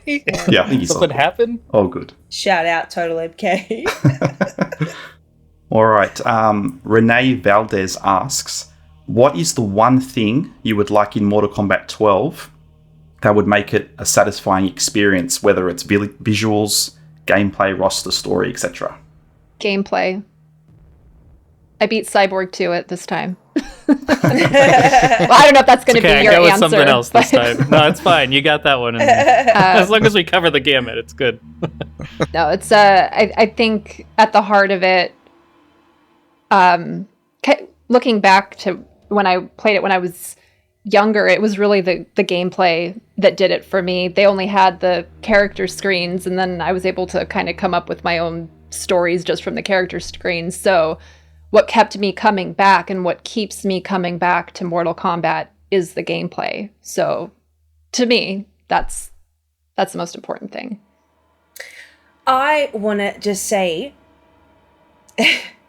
For me, when it comes to fighting games, I really don't take them too seriously. I'm just going to sit here and be very honest with you guys. I don't take them seriously. If the story's shit, so be it. If the character's gameplay sucks, so be it. Give me a sick design. I'm like a designer, right? So that's what I'm drawn to, and I resonate with Mortal Kombat designs because it's just so unique. Same. It's outside the box. Yeah. It's just that's what I want to see. So if I get a game that I'm not satisfied with, but the best design of Scorpion ever, that's a win for me, because not only do I get to make a cosplay out of it, I get to really like be inspired by different way to see Scorpion or different colors. Like, let me tell you, the red accents in the MK11 version really enhance that outfit. Yep. See what I mean? Yeah. Like, those little details to me are bigger than the game itself, because they love their characters, bro. Mortal Kombat is special because of their characters. If you sit here and say, oh my god, Scorpion's a great fighter and he's just a basic ass fucking MK1 looking bitch this whole way through, you're not going to be able to see the beauty in Scorps. Come on, you understand what I'm saying? So design is intriguing, because imagine someone doesn't know Ermac, but they see that he's a sorcerer and he's got that really MKX soul sucked out of him look, and they're like, this guy looks like a freak. I want to see how he moves. Havoc, oh my god, I cannot wait to see the way he uses his limbs and body to fight in his style. Do you know what I mean? Just creative. I'm all in for creativity. Okay, I do have to go back a little bit, because Mortal Kombat, what does make it special in addition to the gameplay is the characters, or are the characters. So, but I think the character in conjunction with the gameplay is very important. Oh, absolutely, baby. It's a game. So. It's got to be a good gameplay. If it's not a good gameplay, then it's not a game. You know what I mean? So I totally respect that, and it's true. It's got to be a good game to be successful. But personally, as someone who doesn't even know Mortal Kombat, imagine if they can see that design, that's intriguing, and that's very magnetic to his look. And like, how did they come up with that look? It's dope. Yeah. Well, for me personally, what I think would really make it a satisfying experience for me is atmosphere and writing. I think it's no secret that ever since NRS, let's be honest, it really hasn't really been on par with like the writing of John Tobias and John Vogel. I thought there was just really, really something magical about it. And I mean, 3D era certainly has its cons. Like, I know that the gameplay is far from perfect. There's a lot of things that aren't so great. But, when you put that aside, I thought everything was on point. I thought the atmosphere was there. I thought, a lot of the characters were great. And I just loved that sense of exploration. I'll go back to it again. So I really think they just got to get us more immersed into this world, instead of just concentrating like strictly on the arcade mode side of things, in my opinion. So that's what I got to say. I really, really hope they can up the writing. And as Cyborg said, let's not do this time jump shit again. I'm so sick and tired of it. So yeah, I'm pretty stoked to see what they have to offer for the next one. Yeah, I'm right there with all of you. So I mentioned my healthy Mortal Kombat pyramid, right? So you have gameplay at the bottom. I agree that is, like I said, if it's not fun, it's not worth playing. But right above that, the next tier up of importance is roster. The characters, that is why I love Mortal Kombat 2, Ulysses, is the characters. Ever since, like I said, I was 3 or 4 years old, it was just these colors. And that's why I didn't like the way MKX looked, because it wasn't colorful. It was dark and depressing. I want MK9, trilogy era colors. Give me the colors. And the 3D era as well. So, gameplay, roster, next up modes, so like what you're talking about, conquest, and then story from there, and then the very tippity top, just the least important but I still consider important, is Mike Boone. What are you talking about? Well, look at Mike Boone. Mike Boone. He just doesn't get enough credit. I'm sure he does a lot of great things. Exactly. Mike Boone. Exactly. But yeah, so gameplay and roster, though, I mean, you hit it on the head with characters and just being very fun. Here's an interesting Go ahead, Chris. I just wanted to pop in quickly. Based on what Cyborg said, I think the aesthetic is a big thing for me. So MKX lost a lot of its personality because everything was so plain looking and really dull. I love the way that MK11 brought a lot of that color back, and that's why I loved MK9 too. Because the classic games you can see behind me, they were very, color poppy and cool like that. But then I would like to see them continue with that. And the main it's a little thing, but I miss when the players on the character select screen had their own colored backdrop. Thank you. It's such a small thing. Okay. Detail. But like in MKX, every character was like mugshot straight on. In the old days, I was going to mention this exact thing. Some people were looking this way, some were straight, some were that way, and they had flames behind them, or they had a flag behind them, or something like that. It's something small, but it adds so much more, I think, and helps that you. just goes to show attention to detail is very important. Yeah. In MKX, they were mugshots. They were literally all just stone-faced looking forward from the exact same perspective, the same distance, whereas MK11 and MK9, they, were looking in slightly in different directions.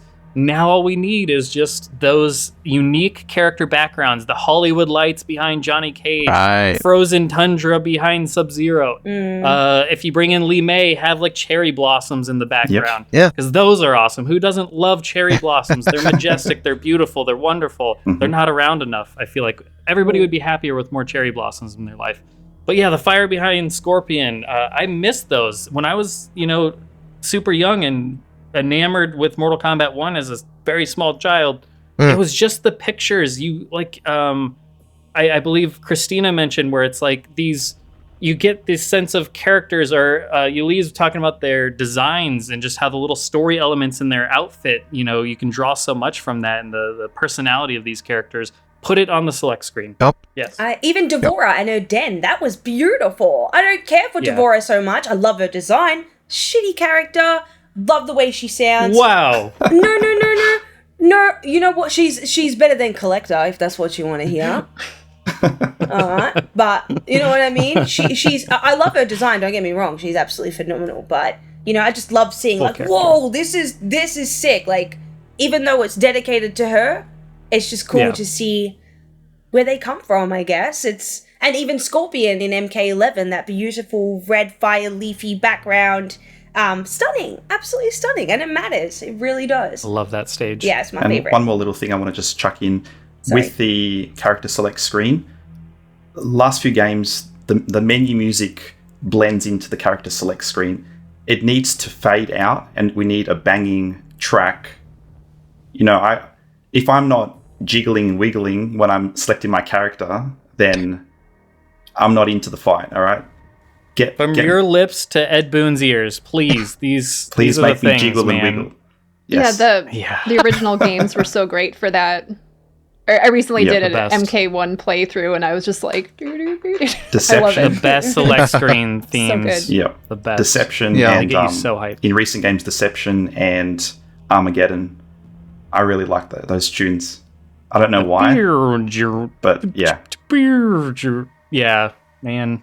I just feel like MK2, MK1, MK4, MK3, they just blow the current stuff out of the water. MK11 doesn't even have a select screen theme. It's literally the main menu theme that just continuously plays until, like, I noticed this recently while playing, and I did a video on the select screen stuff where it's like the audio, if you do a fight and you come back to the select screen, it's just continuing from where it left off. So sometimes you just have like almost dead silence, or like it's like I'm selecting my character. You're supposed to grab me by the fucking neck and just shake me and just say, "All right, don't ever put this game down." It's supposed to really pump you up. So. Or at least give me a voiceover. It's like, choose your fighter.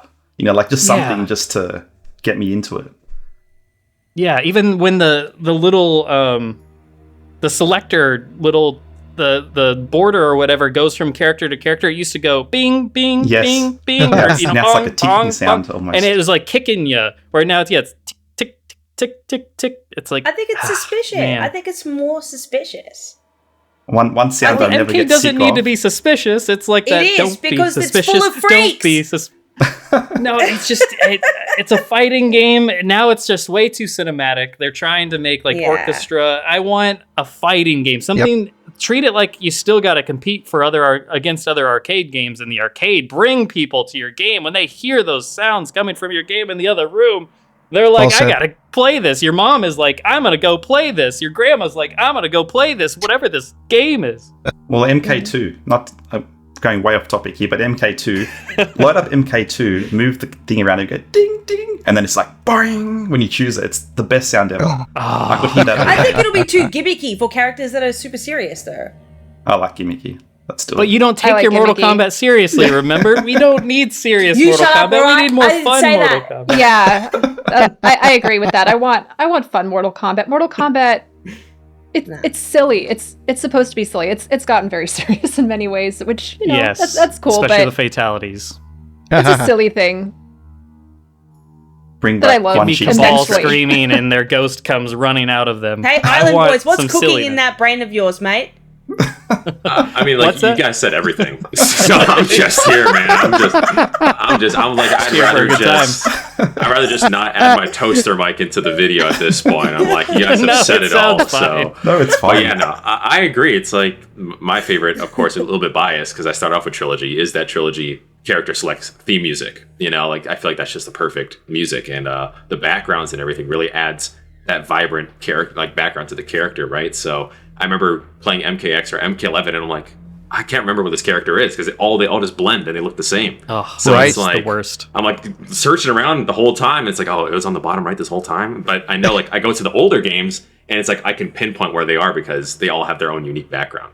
But yeah, so I mean, gameplay, I'd love to do it because I love gameplay, so it's obviously most important to me.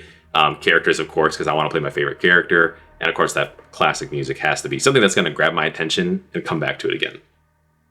Nice. But that's all, though. You guys said everything else, so I'm just repeating you guys at this point. So here's the interesting one, very different question. Upon the release of Mortal Kombat 11, it became clear that NetherRealm Studios was going in a very different direction when it came to its female combatants. Most costumes contain high levels of coverage, and many curvaceous women lost some, if not all, of their curves. What are your general thoughts on this topic? Christina! I like leotards. I have to say, I like the original leotards of the ladies in like 2 and 3, and then the like really cute variations that they had in 9. That being said, their 11 was, that they had some really amazing designs there too. Mortal Kombat is a cosplayer's dream because there's something for everybody, every taste. I don't know. I just find it hilarious when you compare MK9 Jade to MK11.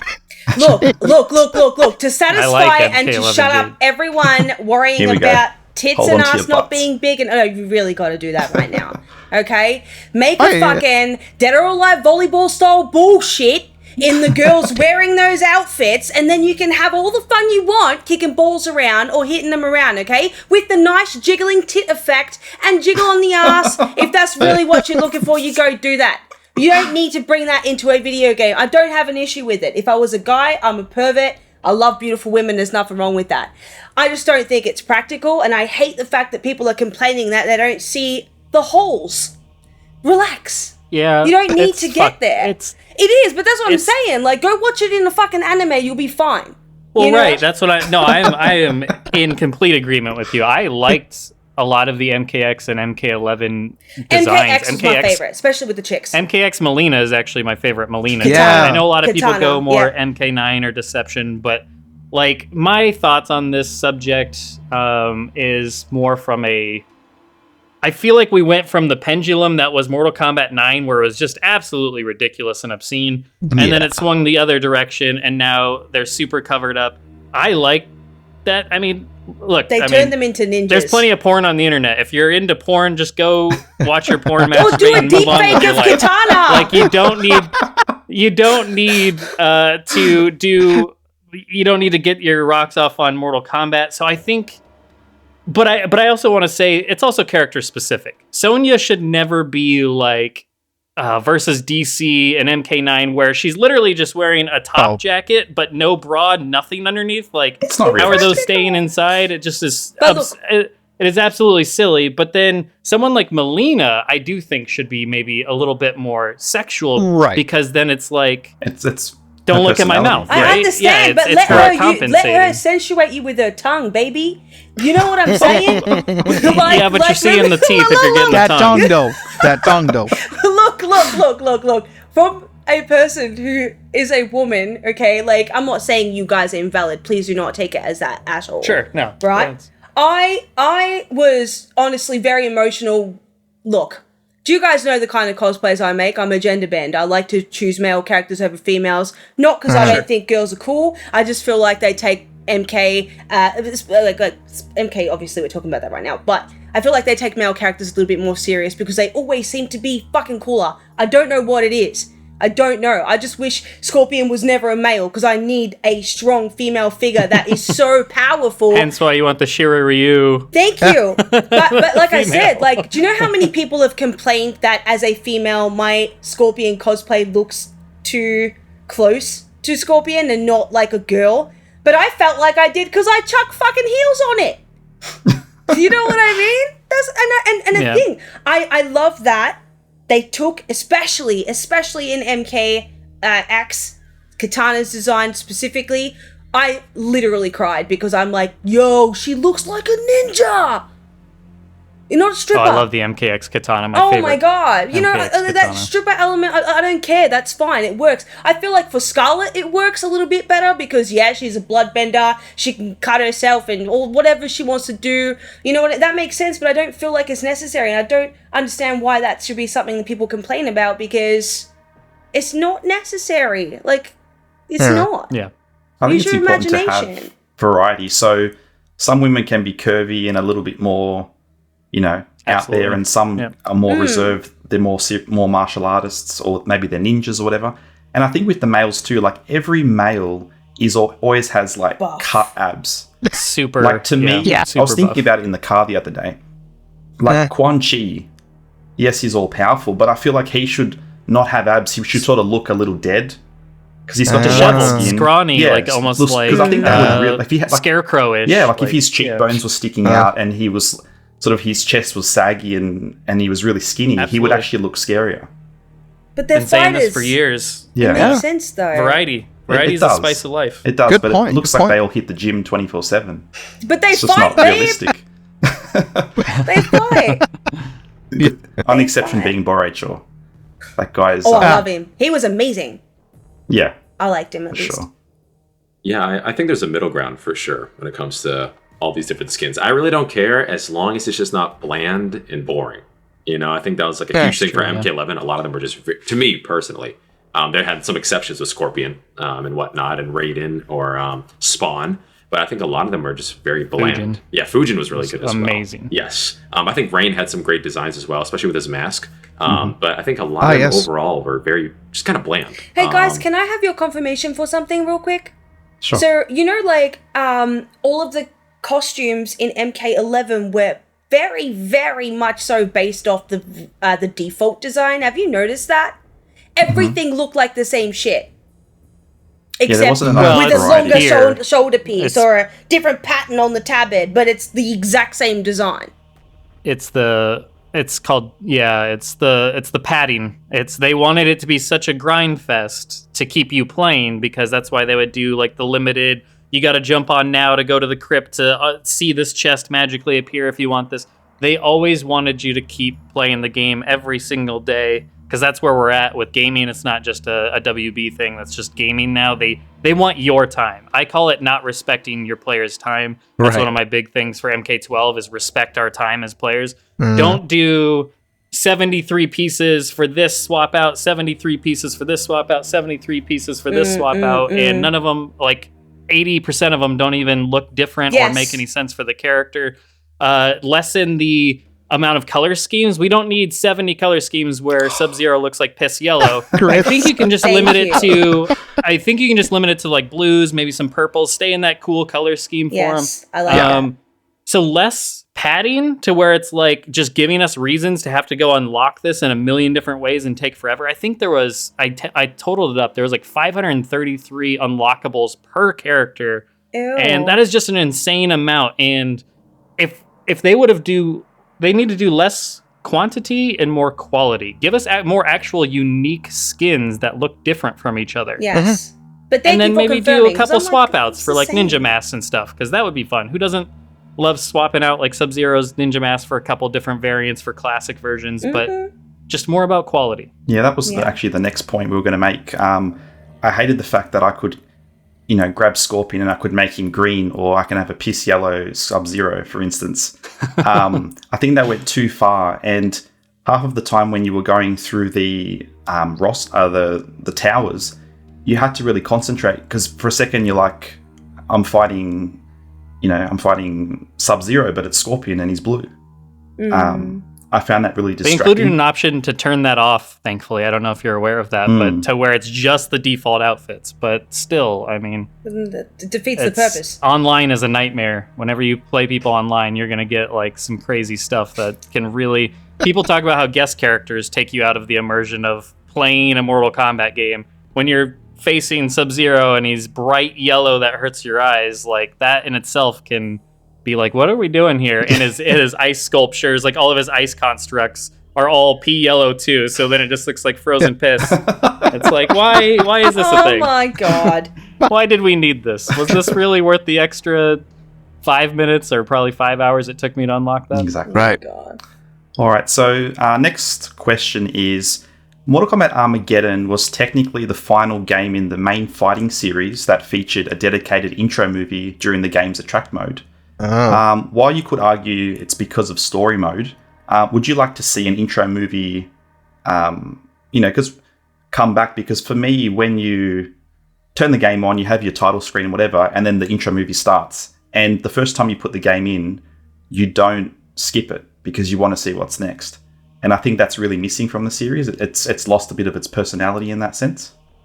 Honestly, that just hooked me. I mean, sometimes they could come up with such amazing material. Like, I mean, the Deception intro just, I thought it was so well constructed, and like Onaga's entrance and everything. I was like, what the hell is going on? I think it could, add something very, very special. I'd love if they brought it back.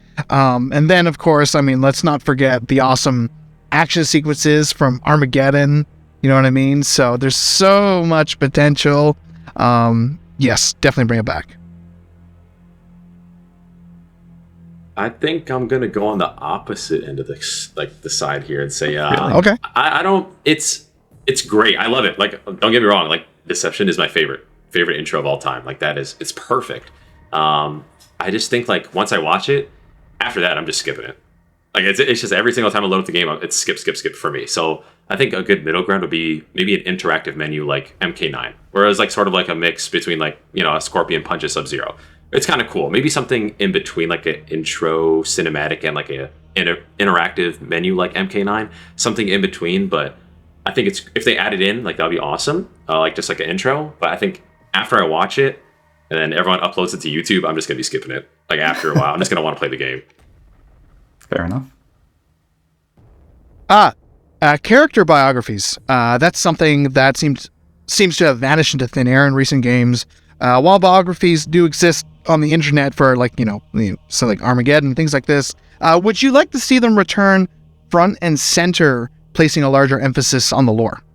Yes. Yes. I'm scared, but yes. And I say scared, scared because a lot of people, I mean, this is just because of the community that we on the Nethercast have. A lot of people do not like the way the lore has been handled since MK9. Fair. Dominic Cianciolo and whatnot, and just basically how they now kind of change a lot of like things about the characters. I think the Sindel one was brought up previously about how, I mean, it's not that nobody liked that change. It's just, it was a very, it's a very big change for a character that kind of had that. And I think they've been doing that, not quite to the Sindel levels, but they've been doing a lot of changes with characters that kind of change who those characters are, or they don't give them quite the same love as before. So as much as I do want more, I want more quality lore. I'll just put it that way. Because bios would be. I couldn't agree more. Yeah. Oh, sorry. You go. Oh, sorry. It would be interesting to see what they come up with, because the character bio screens were very tight and concise, and so I think that would be kind of neat to have put them on the attract everyone now when you're not playing the game. Yeah, like it was mentioned before. Do you think, like they used to at the arcades? Yeah. Do you think exactly. that by having it on a screen where you can just read a passage, do you think that would alleviate some of the concerns some players have? Because they may have a certain perception when they watch something in story mode, but if they read the biography and it's like, okay, that's why that's happened, do you think that would make a difference?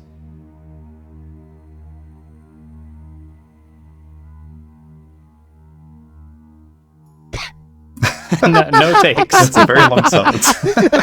All right, next question. It runs much smoother when you're doing a video podcast. I'll say that much. Oh, that's good. And everyone's just like, All right. So next question. So in a recent poll conducted by Ed Boon on Twitter, he was asking about what game modes people would want to return, and Conquest basically got 45% of the votes. So I think we're not the only ones begging for a new Conquest. And the answer may be obvious, but do you think in some ways MK11's Crypt with the Crypt dude was a bit of a test in some sense with the current engine, and just to see how it would go? Yes. Yeah, I think they've been building those blocks for years. MK9 was when we got the first like Crypt that was like more than just, the coffins and whatnot. Mm-hmm. And then from there, MKX was where you could actually walk around yourself in a first-person point of view on very narrow passageways to get from coffin to coffin. Then MK11, here we are. Now it's going more of like the classic Deception style, where you're actually hitting things and you're exploring full-on environments in a third-person view. So yeah, I think they've been building those blocks. I can see a lot of people saying, well, Street Fighter is now doing the world tour, so they must be adjusting and they feel they gotta no, if they would have been working on this, and I think Ed Boon said as much himself, this would have had to have been planned from the start. There's so much work that would go into that. Yeah. And I think he does those polls specifically knowing what people are going to vote for or what the majority will get. I think he has a good enough pulse so that way he can say, see, we listened to you. It's like That's true. It feels very manifested, I guess. I don't know. That's funny. True. So I mentioned previously that I hate guest characters. There are some that are cool, but overall I just don't like them. Would you like to see an option that omits them from your game entirely? So if you do hate them like me, you can just switch it off and you don't see them on the character select screen. You don't have to fight them on the arcade ladder, that sort of thing. Yes, but like I said, look, if I don't speak up for my community, my community is very, that idea has been tossed around a lot about immersion, like I gotta have I remember how much people freaked out over Freddy Krueger and Kratos, specifically Kratos, because this was prior to Freddy even coming out. Yeah. People were losing their shit about Mortal Kombat is sold out and this pure Mortal Kombat, that was the term thrown around. Look, I don't need that. I'm not that bothered by guests, but I believe more options, the better. Mm-hmm. Let people enjoy the experience whatever they want. If it's something, a small toggle on their end, then cool. I think everybody should be able to have the MK they want. I think just don't select the character you don't want to see. See, but if you fight him in tower, I think is what people... That's my issue. I would play and then fifth character Joker's there and I'm like, get lost. Just go. I get it. I do understand where you're coming from though in that sense. It's like little pests. Yeah. And Fuck out of my MK9 at garden. least only had two. I think Kratos and Freddy were the only ones, right? So that was okay. Yeah, they've whereas upped it each time. Yeah. MK11 And there was a has console like exclusive, 90. was it not? Kratos was, Yeah, so That's really, right, if you were yeah. Xbox, it was just Freddy. And Freddy, I think Freddy was handled pretty well. He fits. Some of the characters I don't mind because they're fit, but when you start adding, your Rambos and Robocops, it starts to get a bit strange for me. I think Terminator was probably the worst for me. Like, Rambo sucked, but Terminator was sucked. I think what killed it was everyone wants the T2 Arnold, not the new Arnold. And we didn't even get Arnold. We got some Dark Fate. Yeah, just the voice acting, I think, is what killed that. It's a little heavy-handed on the real intentions of that inclusion. Yeah. Like, Yeah. Dark Fate, our current product. Yeah, Forget about the one you love. Yeah, that's the other thing. I don't want characters shoved down my throat.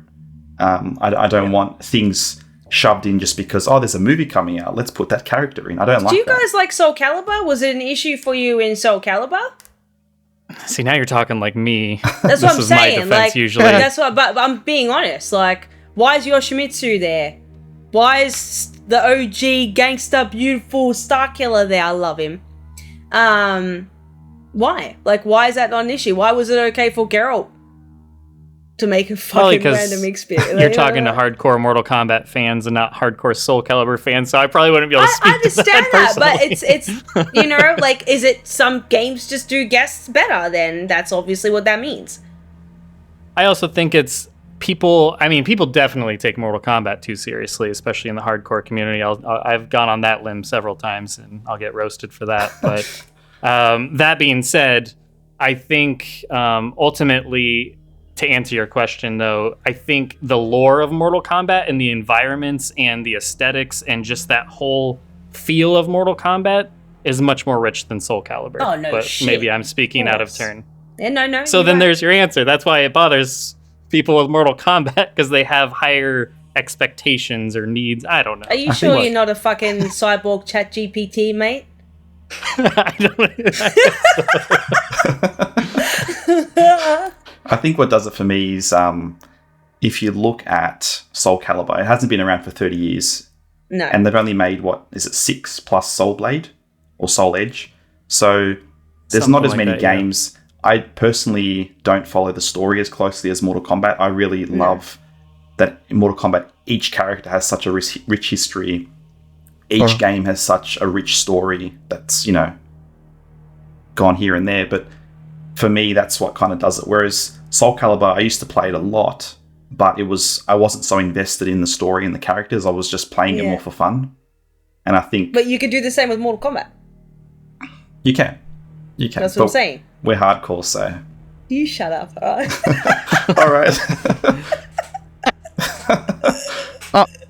Alright. Here's a very interesting one. Would you like to see NetherRealm Studios implement seasonal updates along the likes of Fortnite or COD? Perhaps it could be called the Combat Pass. You grind to earn currency that can be used to unlock additional content. This would open the door for a longer roadmap.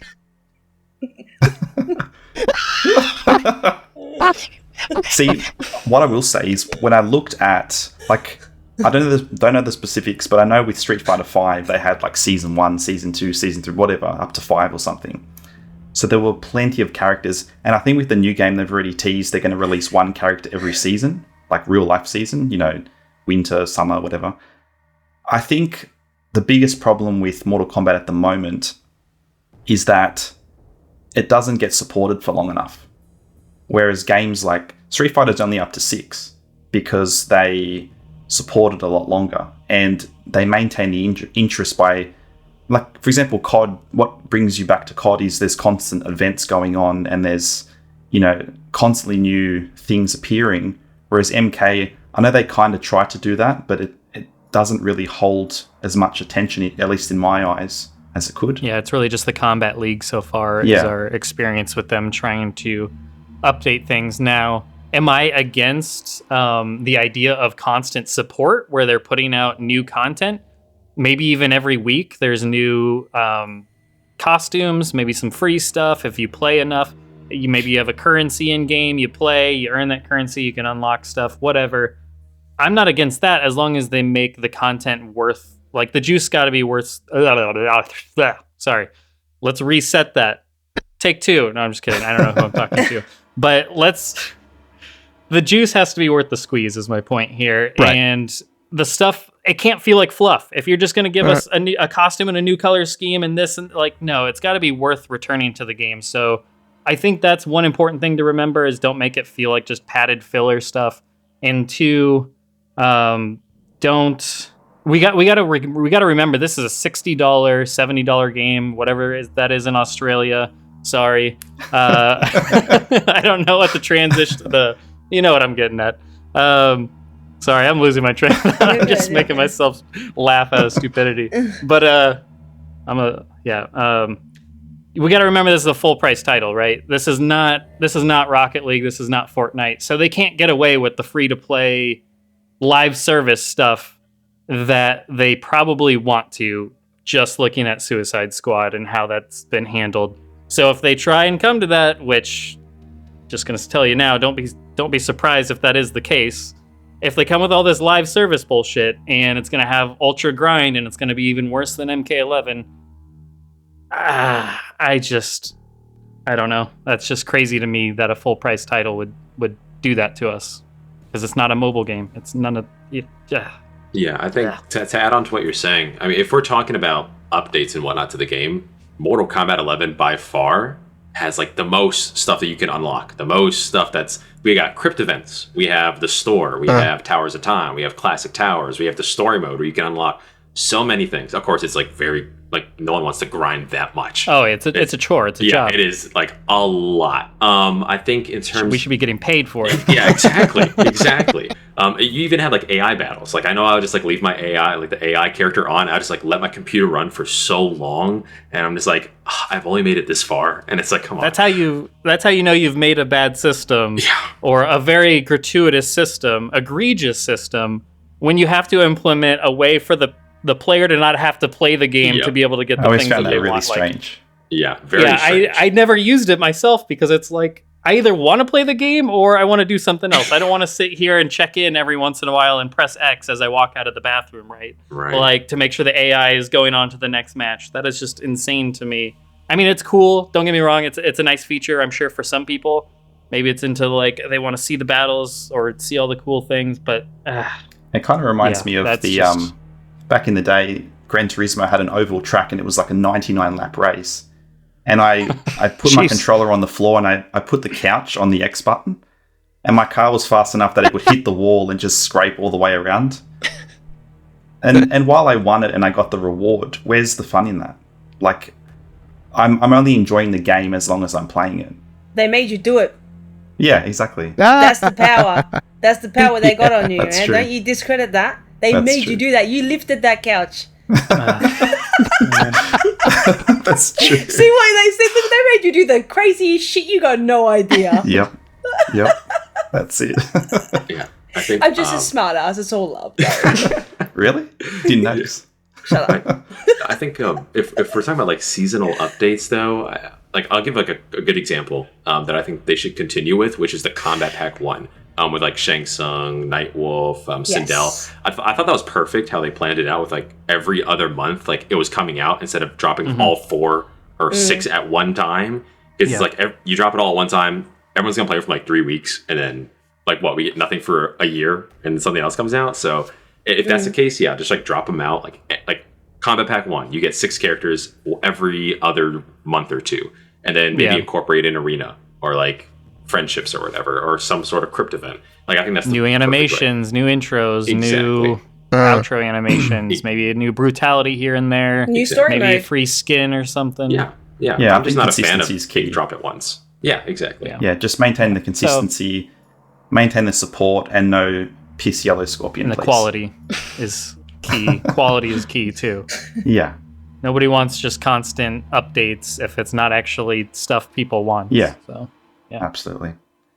All right. And finally, to wrap things up, if you could walk away from this podcast with 3 general wishes for MK12, what would they be? I got mine. Go for it. Conquest mode.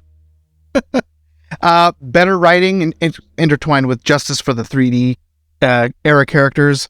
And last but not least, make Outworld purple again. Yes. That is my biggest gripe with the series at the moment, is that Outworld has lost its atmosphere. It has. Because you play Conquest. It's Mad Max. Yeah. Instead it was of Mad Max. Exactly. And all I think about is that that scene where is it Rain and Tanya on the roof, and all those soldiers are walking in, and Kotal's in that chariot with Kano.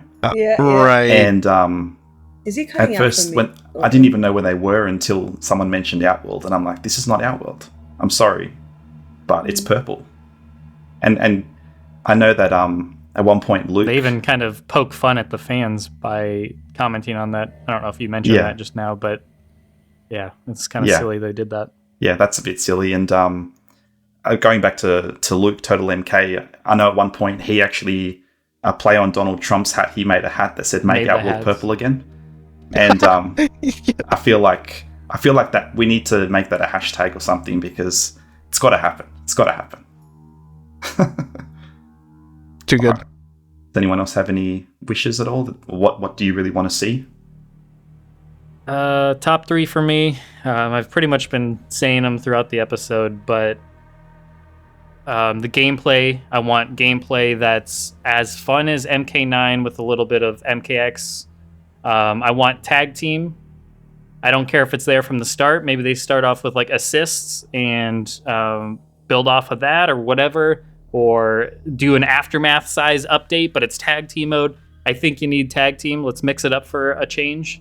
And then the last one is just the 3D era characters. Let's give these characters a second chance. I think every character deserves at least a second chance.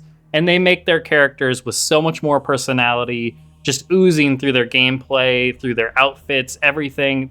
They've never been designed better just from a pure, like, their moveset is just overpouring with references and using their special abilities and just their regular normals and combos. So let's give all those 3D era characters at least the ones that, were even like that Ashra. My personal number one that I'm hoping for Mortal Kombat 12 is Ashra. But yeah, and Serena and Havoc, like, let's give at least the cream of the crop that has yet to been brought back at all. Let's at least give them a chance. Absolutely. It was next. One that I wasn't thinking about, but that came to me as we were talking about it, was more of the fun, catchy music at character select screens, or just generally, just again, the old games are just, maybe I'm a goofy person, but I'll just be sitting there like humming it to myself and kind of, I want something that fun. So I hope that they spend the time to give something with a little bit of a punch and personality there. I would also, talking about if they were to go with the Fire God Liu Kang ending as the beginning, going to the Great Kung Lao era, I think I've decided after this that I don't want too much of that, just touching on it maybe a little bit, but not getting too lost in the prequel. I don't know how they do that, but I'd like to see it, but just not get too lost in it. And finally, just fantastic character designs and gameplay. I want something fun to play that just doesn't get too overwhelming. I really loved playing MK9, and I just want something like that again. So that's fair. And Island, you were saying something, were you? Yeah, so I think the main thing for me, of course, is gameplay. This is going to be something I'm going to want to come back to and play for the years to come, right? I think Mortal Kombat 11, like, I pick it up and I'm like dreading that I have to play it sometimes to make content. I'm like, God, this is going to be horrendous. Like, the only thing that's keeping me alive right now with this game is mods, like being able to play as like Cyrix and Sector. Doing like custom brutalities and fatality, like all this stuff. You're is like basically really playing an interactive movie. Yeah, it's so cinematic compared to like an arcadey game anymore. Yeah, and that's the thing. I think that's my number one, and then the number two would be just making Mortal Kombat like the classic era again. That cinematic, not the cinematic vibe, but like the music, just making everything feel like a Mortal Kombat game again. I think that was lost in 11 and X. Out of the NRS trilogy, I think MK9 was the only one that really felt like a true Mortal Kombat game. And with the vibrant colors, the gameplay, the skins, the music, and whatnot. All my videos that I have, none of them are the NRS music. It's all the classic games. So And then I think the final one would just be probably like the story. I'm hoping that it takes off from Shang Tsung's ending, making Raiden and Fujin the new Deadly Alliance. I think that would be perfect. Yeah. Bringing in Chaos Realm and Order Realm, Havoc and Hotaru, the 3D era characters. I think it would be perfect. It's a very dark game. It would bring back that whole Deception kind of vibe to it, like very dark and gritty game. But colorful. Yes, but colorful. Right? But colorful. There's a distinction there. I think some people think dark and gritty like Christopher Nolan or something. Yeah. Just a dark landscape with a little rainbow in the back. Exactly. A man can dream. I want to throw out a quick honorable mention. So this is important too, and I think it doesn't get stated enough, is character growth. I feel like we've been spinning in a cycle because of the reboot especially, where we've been going over the same beats with these characters for so long. I mean, I can only take Cyrax showing up and killing himself as his main story presence so many times, because he does it in every story that he's in. MK11, MKX Comics, it was his old Fatality, of course. I want to see, like, he went to the, Special Forces, Outworld Protection Agency in the original timeline. He was trying to regain his humanity back.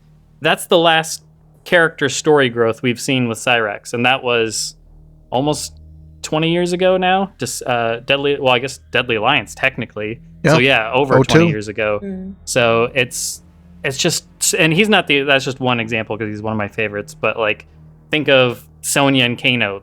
Other than Sonya having a child, she hasn't really had like story progression, because it's been the Sonya and Johnny Cage awkward relationship for the longest time.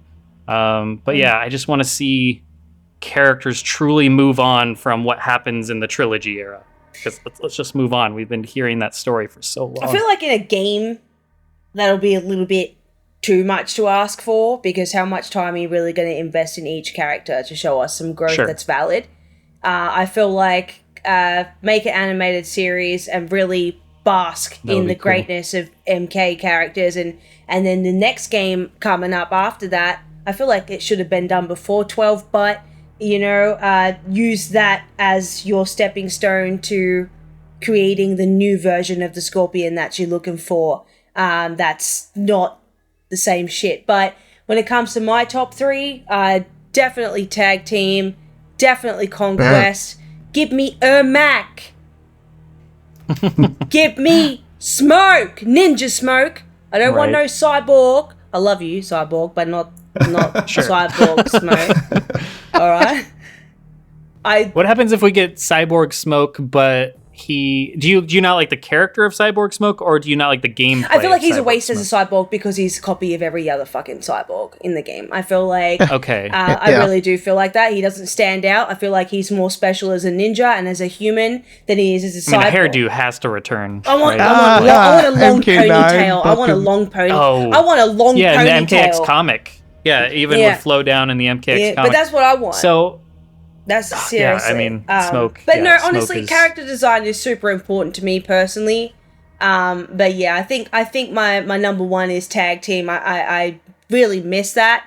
That was my most. It's like, have you guys ever played League of Legends? It's like the ARAM of League of Legends. Like, if the game's boring and if everyone else is boring and online shit, play some Tag Team with your family or by yourself as two different characters, because you want to expand your horizons. You can make cool duos that way. Absolutely. Liu Kang and Katana. Do you know my dream duo is Havoc and Ermac working together?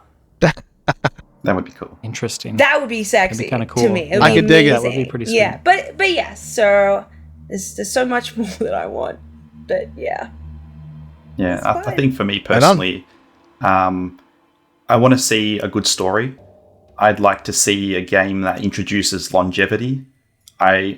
These days, I don't, between life and kids and all the rest of it, sometimes I don't have time to sit and play for hours. So if I can go back to a game and know that the yardstick is always moving and that I've always got content incoming, it's a game that I can enjoy for years to come. Because I think fighting games are the type of game where sometimes, some people can play it forever and some people will play it for 3 months and then they're over it because it's kind of the same thing over and over.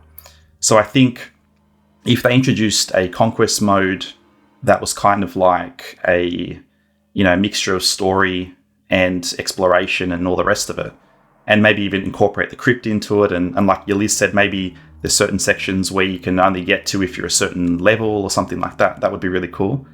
I definitely think I like the music in 11, but I think the orchestral scores should remain more so for the story, and then go back to the old school for actual gameplay. I think that would work a lot better.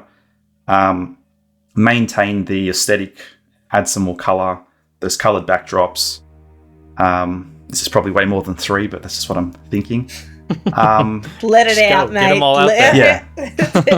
And I think overall, as long as they try and bring it back to the classics without going too far back, I think they've got a good base.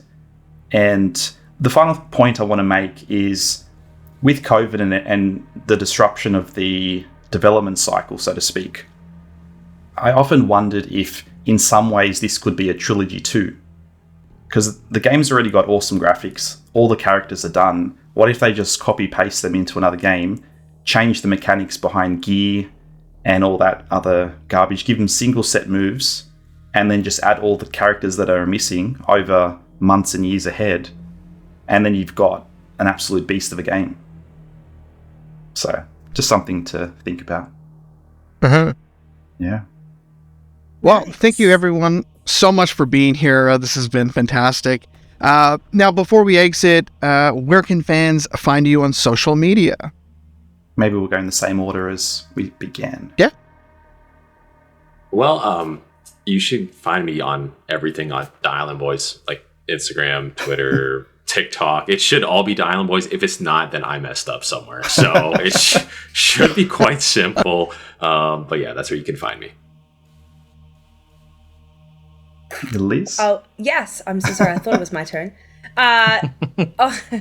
On my socials, you guys, YouTube, Twitter, whatever you think of, it's just Gillis. Finish. Him, her, it, them, all of them. Love the accent, by the way. We shut the fuck. What? Was it Christina next, I think? I think so. My socials are kind of all over the place. Sorry. I think on Twitter and Instagram, it's Christina Rose _E. And on YouTube, Christina _Rose. And TikTok is also Christina Rose _E. Yeah. That's right. We'll pop all the socials under everyone's frames at some point. So Yeah. And Cyborg, finish it up. Yeah, for me, so you can find me at Nethercast. So I wrote it here because it's special. I should have done that too. You can find me on YouTube under that name, Nethercast, and Twitter, same thing, at Nethercast. And we have a Discord community. Join the Kamidogu Discord community. It's so much fun to constantly talk to people on the daily, so do that. But yeah, and we put out weekly podcasts talking all things MK. Lots of lore, lots of gameplay. Probably some of the most knowledgeable people. Like we have a guy called Razor's Edge. Some people in the community go back with him, but he's like Tabmock. He knows his lore like the back of his hand. He's forgotten more than I've probably ever known about the lore. So yeah, he's that guy. We have a gameplay guy that covers like the tournaments. I'm the like design and character roster focus type stuff because I'm an artist. So, and then yeah, I do videos on top of that. So where I just Can I say something? You just see this. Not allowed. Sorry. Go for it. Yeah, let's go for it. Chris, whatever. Right? It's good to see you again, darling. No, honestly, I really respect you. I honestly super duper appreciate you've done a lot for me over the years. You still do a lot for me today. God bless. Marcus, you're a fucking G. I like you. I do. I think you're awesome. Cyborg, you are fresh, mate. You are fresh. I really like the way your brain works. Thank you for making it work. It's nice to, and Christina, I did a little bit of stalking. I honestly love your work and I think you're absolutely gorgeous. Thank you. Island Boys, you're a fucking cutie, and you're awesome. I like you. No, straight up. I honestly, like, I haven't really been able to dive into everyone's social media. I'm the type of person where I've got to meet you first before I act like you fan or act like I want to know you. So it's good that I get to finally, like, meet you guys and be a part of this. God bless. And if you know anyone in NetherRealm that wants a cosplayer... Well then. Have you guys seen my work? You've seen my work, right? You've seen my work, guys? Yeah. I want to piggyback off of that. I want to thank you for letting us do this, because this is awesome. This was one of my favorite podcasts I've ever done. It was fun talking with new people, new perspectives, and a video elements. Like, I'm not used to that. We just do audio stuff for our podcast. So being able to see people and just smile and laugh and be silly, that's fun. Great group of people. So thanks. Awesome. Thanks Also, Island Boys, you're more than just cute, hun. I'm sorry. I genuinely think you're really smart. That's the only thing. Everyone gets OG compliments, and this guy's like, "You're a cutie." No. You're more than that, huh? Honestly, I love the way you speak. You're very well spoken. You sound like you know what you're talking about, and that's always very inspiring. So God bless. Oh, okay. Stick to I just it. figured my opinions just didn't matter. No. I'm kidding. No, but you're all awesome, and it's so nice to meet you guys. Thank you. Absolutely. Such a pleasure. All right, well, keep an eye out for episode 50, which is coming up soon. That, like I said, that's super exciting. Follow everyone who is on this podcast, and Toasty, you know how it goes. Have fun, stay safe, and Stay flawless.